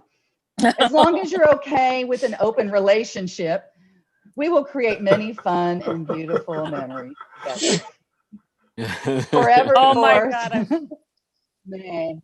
I love this so Thank you, May. I much. don't feel so guilty now about my That letter, is- so I that is appreciate that such- very much. Right. Oh my It's gosh, like that what is such a Ted great said letter. in Sounds like we got to California get May's typewriter. typewriter and Ted Bill's said- typewriter together. Yeah. Ted said typewriters are just sexy. They And, are. I agree. You captured Maybe it s- completely. Maybe somebody needs to start a new blog called Dirty Typing. Is it already the dirty platen? Yeah, I was gonna The say, dirty isn't platen. the filthy platen. The filthy Yeah. platen. Yeah. Yeah. Oh my. That All was right, great, May. guys, Thank you I'm for gonna sharing sign. that. You're welcome. I got to sign out. And Bye. All right. Thank you so on much. Facebook Bye, and all the May. places. Hope you May, survive good the luck Now with we're the gonna have snow storm. days. There's no That was time a for great blogging letter, like when May. you're stuck in a storm. I know it I'll be too. posting. I'll be making lots of blog posts because I won't have anything else. I know, huh? No excuses. Well, you're gonna get another nice dirty California typewriter pretty soon. It's gonna be pretty Exactly. filthy. I didn't even Old, touch this dirty one. old man. It's a I'm really gonna get a dirty, dirty one, old man. so I'm warning you. Okay. Uh-oh. I'm gonna put to, yeah, she's sending me a Zephyr. And I have a half working Zephyr. She has a half working Zephyr. So we're gonna put them together and make one whole typewriter. Make So I look baby forward to Zephyrs. that. But it's a Baby real Zephyrs, dog. yeah. I didn't even clean it, so it's gonna take the full Maylin treatment. Okay. But I'm gonna take it apart and Rubber use this ducky. part to replace. this one's gonna need Yeah, some my serious part. rubber ducky love. Yeah. I mean action. Oh God, I gotta I'm stop. down. Oh, I'm down. I'm down for some Okay, hot bubble bye. bath time. Oh man. All right, bye guys. All right, bye. Well, next time. Bye, guys. Bye. Woo, I need Happy a Valentine's cigarette Day. after that. I know. Happy Valentine's Day. Take a break. I think we're all getting a little blushed here. Yeah. All right. So we have another person in the comments here. It's great. it's Liz G.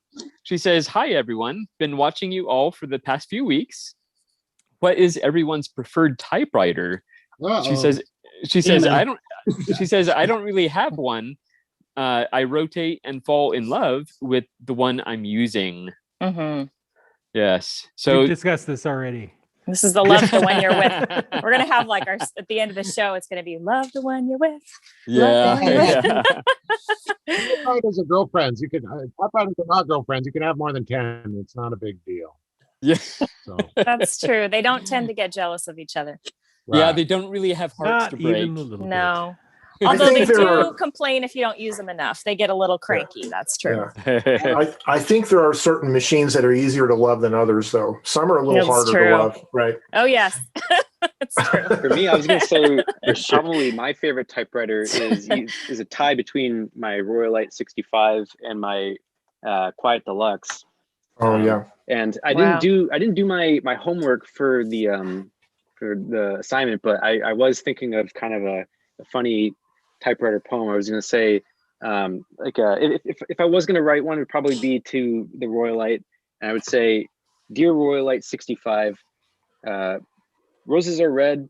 The Royal Mariner I have is blue, but do I love it? Not as much as you." Aw, that's a good one. You should type that up. Go ahead and type that up. Yeah, type it up right I'm gonna do it right now. Very First, you have cool. to find a writing implement. There's got to I be know. one around there somewhere. That's right. If only I could find something to write on. Oh. Well, I'm writing a letter in the Quiet Deluxe, so I guess I'm gonna do it in the Royalite 65. I think this is probably my favorite one, just because I can take it anywhere. It's like Nice. super portable. Very nice. Eric, is the case for that like the black with like the accordion sides and the little clip that comes over the top? So it's brown, Oh, it's but it's tan. similar to it's similar to Mhm. the one that you're talking about. It's just it's just a Brown, different color. Mhm. You can The kind of brown see mine. satchel. Yeah. Oh yeah, Yeah. here's The yours. invisible. Gregory has the invisible, the clear, the magic case. Magic. It's Magic. the Harry Potter case. Freaking me out, I'm Gregory. trying to do it. I'm trying to do it faster got than its the invisibility. app can do it. Oh goodness. Yeah, their background remover is really quite something. It's Aggressive. Yeah, aggressive. you don't need a green screen at all. It's crazy. Oh, Yeah, that's great. So Liz G says, I'm in Oklahoma getting blasted with snowstorm. I hope everyone is staying nice and safe. Yes. We hope we are too. Yeah. Yeah, I think John Monroe was telling us on Facebook about his experience with the earthquake right now. He's in Japan, right? And so he was near Fukushima or something, and he said there's like a 7.1 earthquake. Okay, that was weird. Yeah, and so he's been experiencing all these aftershocks. It's pretty terrible there right now.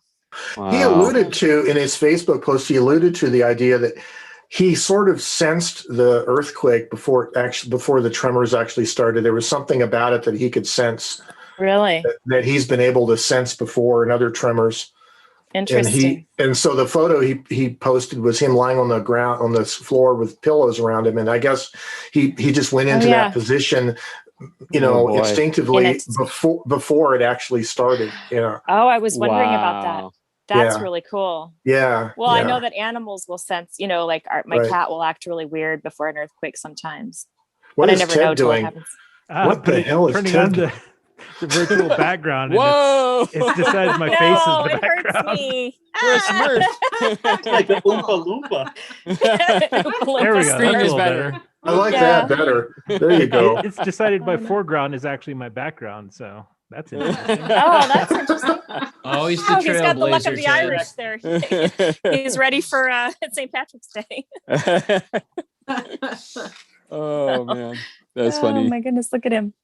Looks like The green goblin. Is or it grass? something. Is it grass or what? It's grass. Yeah, there's like 3 Oh. sample backgrounds here, and here's space, Oh, the final frontier. and the bridge in San Francisco.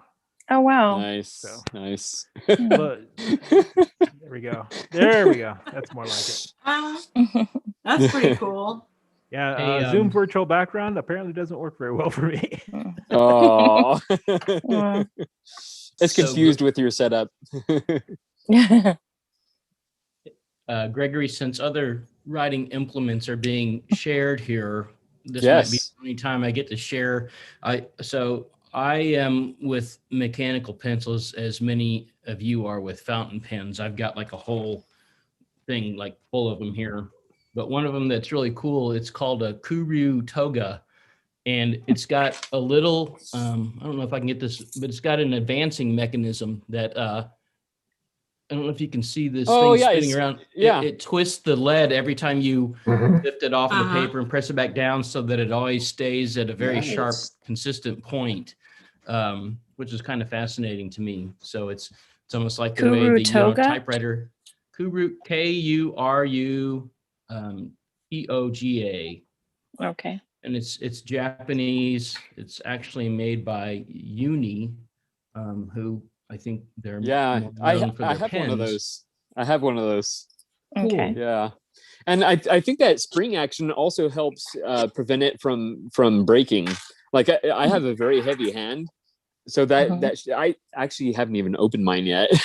I keep meaning to do an unboxing video of it, but what is this?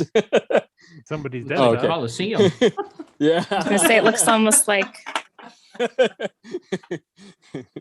there's this music movie called The Fall. Have you guys seen that? It's amazing. Beautiful No. photography. Peter Greenaway. I'm not sure. It was made by someone who used to make music videos, but then they made this really amazing film about a guy who was a stunt, like a horseman that did stunts, and then he gets injured and he goes to a hospital, and it takes place in the 20s or 30s or something. It's an amazingly beautiful film. It's called The Fall. Wow. It's not Greenaway. Yeah, but they have that in it. Kitty on the keyboard. Oh, that's every day at work. Yeah. It's like, get off the keyboard. Yeah. Sorry. Yeah, but Bill, you're not on Facebook, right, Bill? No. Okay, because I was gonna say there's a mechanical pencil group. Oh wow. Yeah, that I And a belong regular to. pencil group, the Erasable Well, yeah. podcast. I think it's the Oh. Erasable podcast community or something like that. Okay. Or erasable pencil. That's what it is, I think. Ah, okay. Very cool. Any more typing prompts? Anyone? I think we got everyone that was planning on participating, right? I did mine. Yeah. Yep. All right. And now, Curry, I see you switched typewriters. What happened there?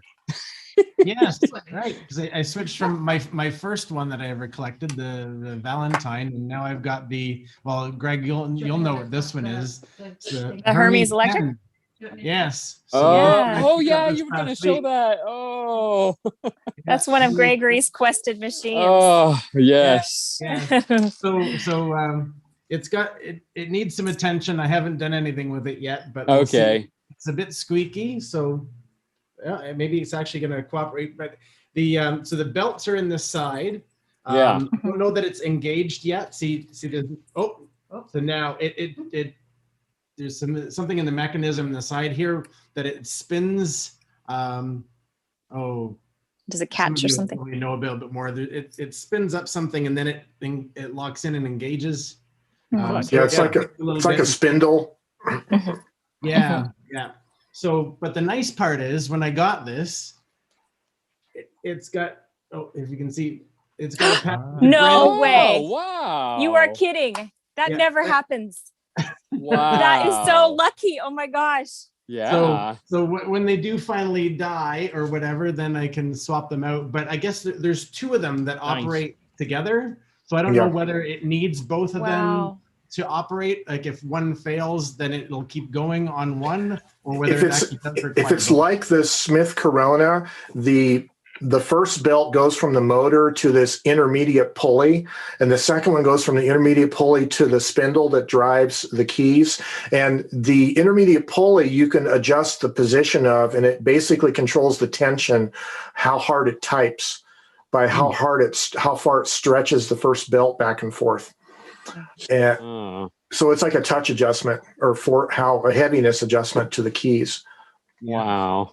Yeah, but you should probably try to measure those belts before you put them in the machine, because to find replacements, maybe to at least get the measurements so other people can maybe try to find them online, something close to them size-wise, because those are not stretched. See, they're the original size. Yeah. Oh, Does it have the measurements on the bag?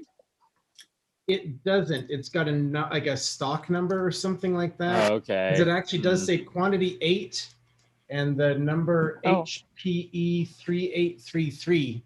So that must have been some Hermes part number, probably. Hermes Portable Electric is probably HPE, but good job, Joe. Nice. So it came with that, and then the manual.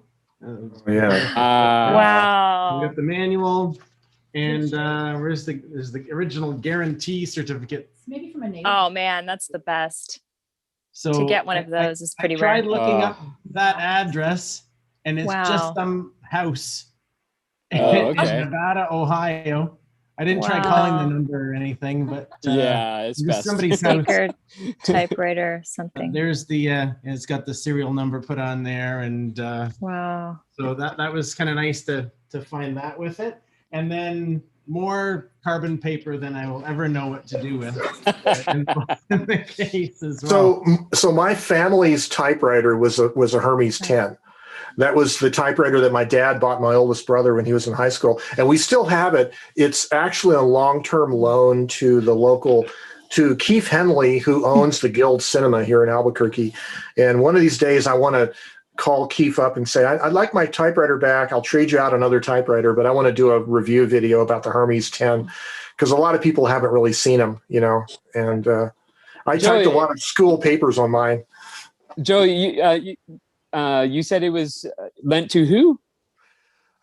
Keith Henley is a guy in Albuquerque here who owns the Guild Cinema. Oh, yes. I was just watching that video. Yeah. So it's an art house kind of a theater. Of course, he's been, they've been closed down for the last year, but so I have to go call him and see how he's doing. But I'd like to get that typewriter back, at least temporarily, and and do a video about it. But it's a great typewriter.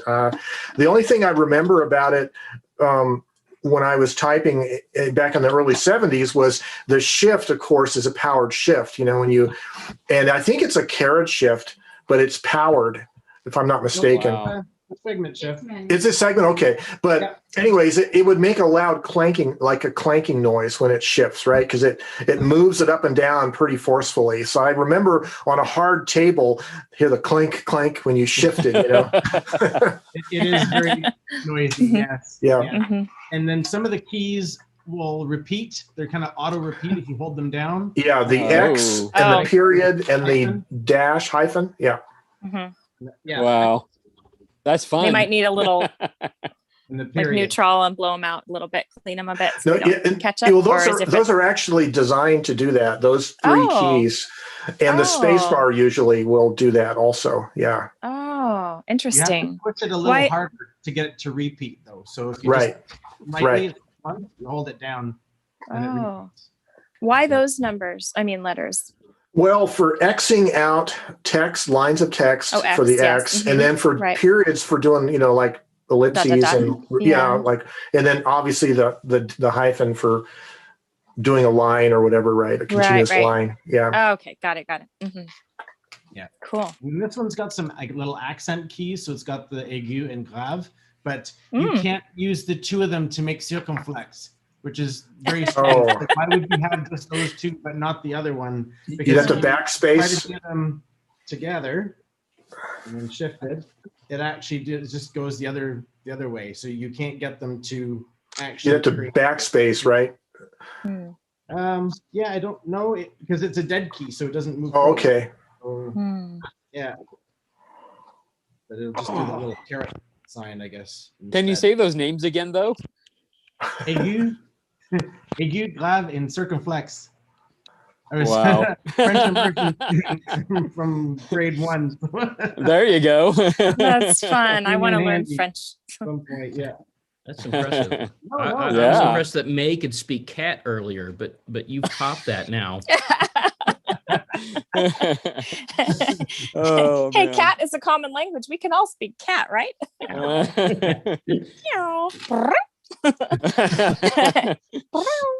So Curry, if you speak French, do you have a French typewriter by any chance? Yes, I do. I have my brother Activator 899, which I actually picked up when I was on a business trip last March in Montreal. So I found it on Facebook, and the fellow that sold it to me, it belonged to his father, and his father had used it in university, and but his father then passed away, and he was in the process of moving to France. So he said to me, it's easier for me to bring my father's wedding ring with me to France than lug this thing. So that's why he sold it to me. But yeah, it's got all the French accent keys on it. Oh, so, cool. Yeah. Yeah. Well, and I've got the Greek Smith Corona. Yeah. Yeah. Greek Smith Corona is in the basement. But, oh, wow. Cool. I have an MJ Roy. I have an MJ Roy, which is French made and a French keyboard. Maybe I'll show it one of these days. I have a video about it online, but anyway, it's French. Yeah, it's not a great typewriter in terms of, it's just a really, really ultra portable typewriter. But anyways, and then I have a French made Hermes, Hermes 3000. Yeah. And Hermes. Hermes, yes, thank you. Hermes. Curry, I was curious, the on your Hermes Electric there, does it have the same ribbon feature in the paper bale? So you see where your margins are at. Good question. Get close enough there. So yeah, it does. Yeah, there it is. And I don't know about you, but I still make the mistake every once in a while from time to time because it's got the button. Yeah, I know. Right? Or the little lever. And so many other typewriters, it's the lever to carriage yes, release. you got to do the push and drag. And then I mess up the margin on it. And how do I do this again? So, but yeah. So that really is just an electric Hermes 3000. See, that's what it is. It is. Yep. That's why I wanted it. Oh, Gregory. I still One think day. we all ought to pitch in and get him a Hermes. No. The man deserves it. No. Hello. Hello. Andrew. Yeah, it's me. Lend your plume. I saw you out I in the cold a little bit. Yeah, I'm walking the dog and it's freezing, but it's all right. You I have just your want to nice say cap that. on. Yep. I'll show it to you. Hello. There we go. Oh, look at that. Hello. Is it nighttime yeah. where you are? Yeah, it's about 8:30 in the evening. Oh, so we've already done dinner and now this is the dog walking Yes. Yep. Oh. It was a Thai noodle with chicken. Oh. Ooh, yum. Sounds good. I'll have to aspire to your um, cooking skills. Oh, this one was easy. My daughter helped me. She says, Oh. "Oh, it's something I like to make," because she's on her own now since 2 Oh. months. She's 18, so Wow. and she just got home tonight to have a. We have at this moment carnival, as we say. I think you would call it Mardi Gras. Mm. Something like So, but we are still in lockdown, and there's a curfew. But she goes to friends. So, but the interesting. Some of you speak French and German, I think. Tiny bit of German. Yeah. All right, because here in Holland we learn French, German, and English standard. That's right. Oh That's wow! right. Yeah. So, Wow. Wollen Sie Deutsch reden? Das kann. Das ist kein Problem für mich. Je parle français, c'est pas problème. So that's very funny. I just thought like, oh, I mentioned that. And English, of course. So I do 4 languages. My goodness. Wow. That's amazing. I struggle with one. Ausgezeichnet. So yeah, every summer I go to France for holiday. So it's easy to speak French. Mm-hmm. So yeah, oui, je m'appelle Indro, ça va? I can understand Yes. some His French, name. He says, "My name is Yeah. Indra." Yeah. Indra. Yeah. How are you? Bonsoir. But Yeah, it's Andrew, you easy. probably French have a is lot easy. more opportunity to Comment practice, allez-vous? use those languages where you are. Yeah. Because Europe is so small. If I go to a holiday, there usually are French, of course, but there are English, there are German, there are Swiss, but they speak French or German. Or Italian, maybe. Yeah, but Italians, I don't speak Italian, so that's a bit difficult. Right. Here in Canada, we have English and French as our 2 official languages, but I mean, outside of Quebec and I think New Brunswick, there's not a lot of French spoken. I mean, we have here where I am in Ontario, we have like French language public schools and high schools and things like that. So there are, but out in general society, there aren't really opportunities to use the French. And the couple of times I went to Montreal for work, I mean, Montreal is very, very bilingual. I mean, you walk down the street, you hear English all the time. The universities and international organizations that are based there and stuff like that. So when I was there, I would try, but anyone can get by speaking English in Montreal, but I guess as soon as you get outside of Montreal, forget it. If you don't speak French, then you're you got a problem. Yeah. Wow. But, so I had French immersion grade 1 all the way through high school, but I can speak it, but I'm rusty. So if I have more opportunity to use it, then it comes back. But like I say, where I am, there's not a lot of opportunity to use it. So. No, I worked for Cirque du Soleil in Sydney. Really? In Australia. I did. Wow. Which But show did you do? Saltimbanco. Wow. Wonderful. That's an old one. It was in 1999. Yeah, I remember the name of it though. What did you do in the Cirque du Soleil? I was just I did infrastructure, which means I did the ICT stuff. So cabling, internet, things like that, communications. Nice. Wow, cool. Yeah. That is amazing. But they're French. There was like the Quebecian French. I couldn't understand nothing. Because it's a different, it's like, it doesn't even look like French. Yeah. It's like in school, we're learning France French, like proper French. Then as soon as you go to Quebec, they have their own slang and they mush all the words together and really quickly. So it's really difficult to keep up and understand and then speak it. Yeah, Isn't that's that kind of like like the Cajun French? Sorry, go ahead. And not quite the same, but yeah, I guess it would be a similar situation. I was going to say it reminds me of New Mexico here, because people in northern New Mexico are descendants of the Spanish conquistadors who came through 400 something years ago, and they speak a dialect of Spanish that's 400 years old. So when a newcomer, when a modern person from modern Spain comes over and visits New Mexico, it sounds like they're speaking an antiquated language. And even the dialect of Spanish spoken in Mexico is not the same as in northern New Mexico. And a lot of the northern New Mexico families are actually crypto-Judaism. It's crypto-Judaism, because a lot of the people that were forced out of Spain during the Spanish Inquisition were hidden Jews. They were trying to keep their Judaism secret. And so when the families came to the New World in New Mexico, they have these little family traditions that they would celebrate, but they didn't understand what they were. And it turns out they were secret Jewish holidays that they were keeping the tradition alive. Oh, how anyway, cool. it's kind of an interesting thing.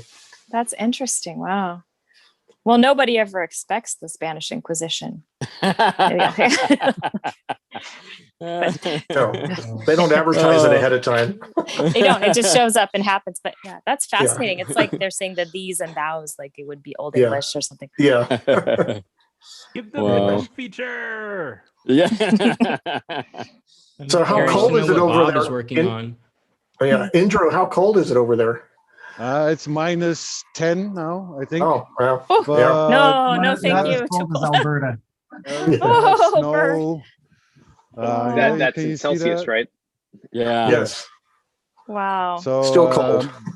Yeah, I went ice skating today. Wow. Because but this is the last cold day. Tomorrow it's going to be like +5 or something. It's gonna practically all balmy. disappear. Yeah. So I was lucky that I still could ice skate. Oh, hold on. It's all these cars coming by. Oh, it's a lot of noise. Wow. And a lot of ice and snow. Wow. Be careful. Yeah. It's slippery. That's dangerous. Yeah, can you see that across the street? Yeah. Yeah. Oh my, that's a sheet of ice. Yeah, but it's a very old building. It's if you look at from the above, it's like star shaped. It's really, really old. It's like a defense thing. Maybe you can fortification. Yeah. Cool. But it has these massive points, like a Pentagon or something. Like something like that. Exactly. But it's really cold. But all right. But I don't see my breath. I don't know why. It's too cold for your breath. I don't know. Why? Oh, 7 degrees. Whoa. All right. Yeah, I'm walking here with my dog. Colder than it is here. Yeah. Wow. Does your dog have a sweater? No. No. Oh man. No socks or he has boots a or anything for him? No, it's not too cold. He was on the ice today when I was ice skating. I made a video when he went with me. Oh, he could just he could run. Really? No problem. Yeah. He doesn't mind. Wow. His little paws don't get too cold. No, he's all right. Oh yeah, he has thick fur. Oh, yeah. Yeah. Oh. He's young, but he's all right. All right. Yeah, my dogs are little. They can't take the cold. Well, they probably jump and then jump right back out. In blankets, and yeah, they have little sweaters they wear, or they're Cali dogs. Cali dogs. Yeah, definitely. Definitely. They're delicate creatures. I guess I'm going to sign off, guys. But it was great talking with everybody again. Yeah, thank you so much, Joe. Yeah, great to see you. With you, Joe. Great to see you too. We'll see you next Sunday. Thank you, everybody. Yeah, thanks for being there, Joe. Thanks for the tip. Sure. Thanks a lot, Bob. Yeah, thank you. Yeah. Yep. Bye. Bye. Guys, Bye. I gotta get going as well. My kiddos are getting hungry again. Oh, no. Okay. They're That's growing. They always want to do that. They want to eat food all the time. I don't understand it either. It just keeps happening. Pesky kids, no. I know, right?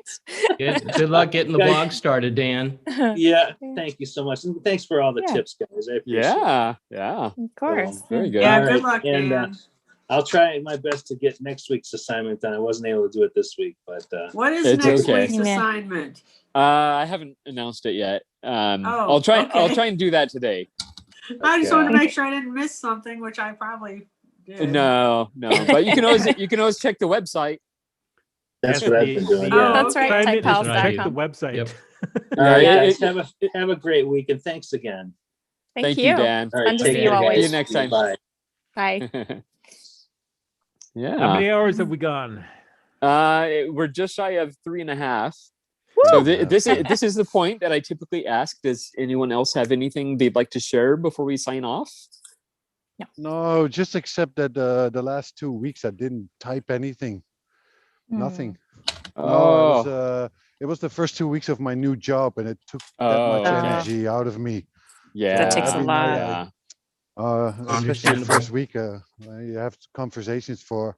I had Well, conversations if you have to quit your job. No, to get back to typing. No, don't listen to him. No, it was my first 2 weeks. Yeah, it 11 takes a months. lot of bandwidth. Yeah, it can take a lot of mental energy to start a new job for sure. So don't feel bad. You're glad to be back to work. Yeah, it took 11 months. So, yeah. Do you I'm like the very work you're happy. doing now? Yeah, it's challenging, and it's Good. but it's good. It's good. That's good. Excellent. Congratulations. Congratulations. Yeah, Yeah. congratulations. Yeah, you can look it up. Congratulations. It's it's hard to say in Dutch. Muziekgebouw Eindhoven, but maybe I'll send next time. I will send a link. It's a concert place, like an auditorium. Ah. Nice. But it's in the top 5 of the world with the acoustic. Oh, cool. So there's a lot of symphonic orchestra stuff like that. So it's Very nice. It's nice. Yeah, it is nice. That sounds Very like a good. wonderful opportunity. Good for you. Yeah. Yeah, I hope you'll share a link because I'd love to read more about it. Yeah. Yeah, I will. definitely. I can do it now. I will send it now before we stop. It's very easy for me to do. So I will put it in the chat. Oh, cool. Yeah. Hold on one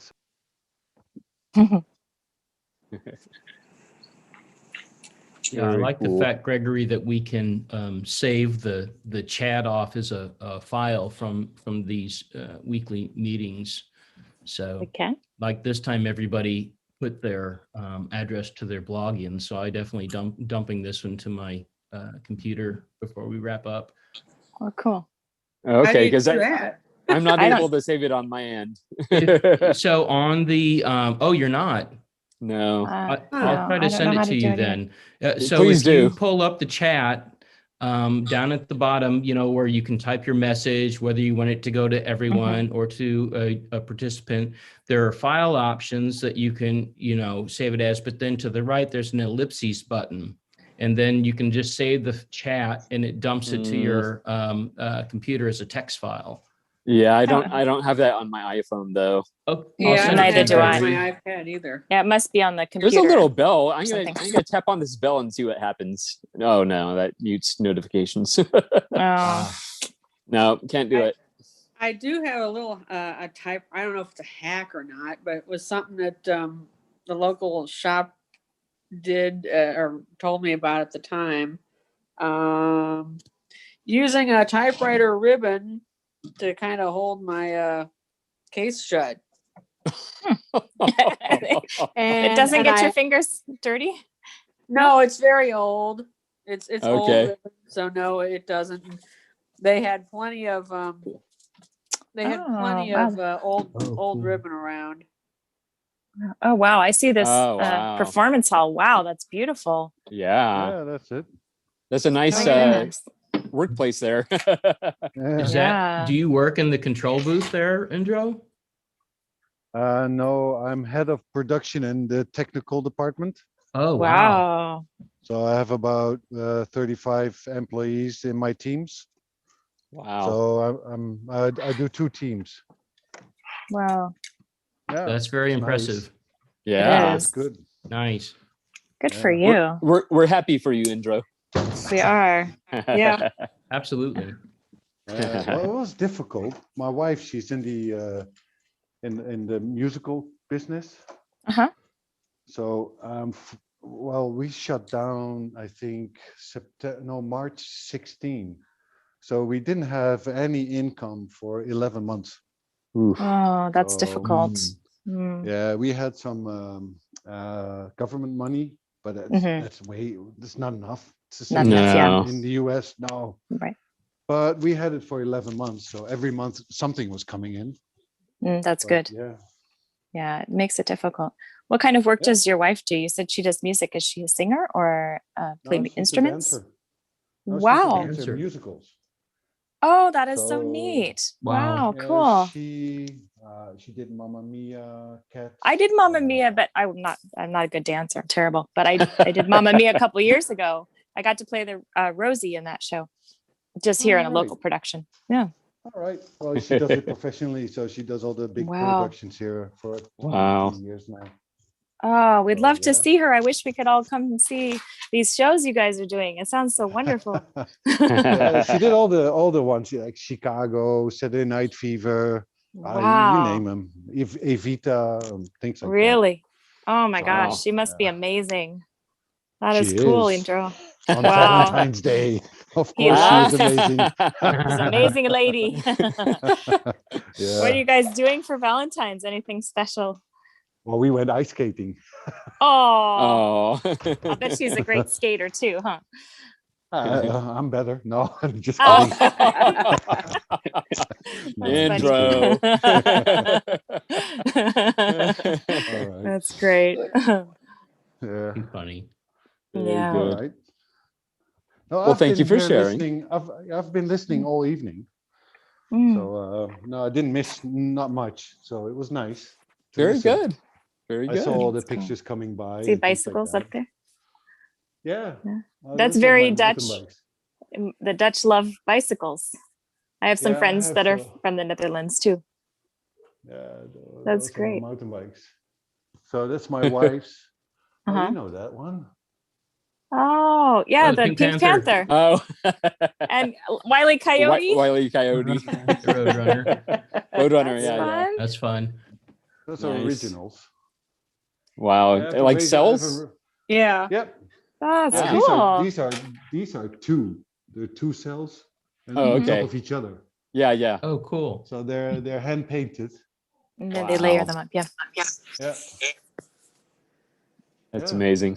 That's pretty cool. Yeah, my hallway is long, as you can see. Yes. Very long. That's great. Yeah, and it goes that way as well. Oh my goodness. Oh, So- wow. But That's fun. It's not very wide, so that's why I put Okay. the bicycles up. So yeah. It's cool to Yeah. see life in another country. I enjoy I that. know. Yeah. I know. This is my kitchen. It's huge. My kitchen is huge. Oh, it is. That's wonderful. Yeah, it is. That's very huge. Yeah, That's why Indra loves to cook so much. Yes. I hate to cook because my kitchen is the size of a bathroom. It's tiny. But that hopefully will change soon. It doesn't have any windows. And my daughter, one of my daughters. You see her? Yeah. I'm missing Oh, my dog, Pepsi. Like, Dad, stop talking about me. Yeah, I know. So yeah, well, a little bit of inside show and tell. Very good. That's very fun. good. That's Yeah, fun. I right, enjoy no that. problem. Excellent. I waited till everybody was gone. We still have 10 All right. people watching. Yeah, Wow. yeah. Oh, oops. Enjoy. It's all private. Take it away. Very good. All right. Does anyone else have anything before we sign off? I was just curious what Bob was working on there while we were chatting. I can share. Yeah, this is a 1939 Zephyr. That was probably the dirtiest machine I could ever imagine.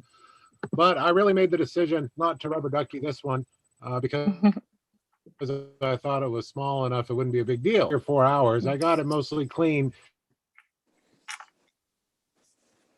It was working okay. I got it working okay. It's going to need to be exercised a lot. But my big concern right now is this chrome piece. Oh. Where does that go? Is that from the ribbon thing? It looks different. Oh, you're cutting out, Bob. Rats. Oh, darn. Yeah, I want to know what that thing is. It doesn't look chrome. It has some. It's a mystery piece. Yeah. Oh.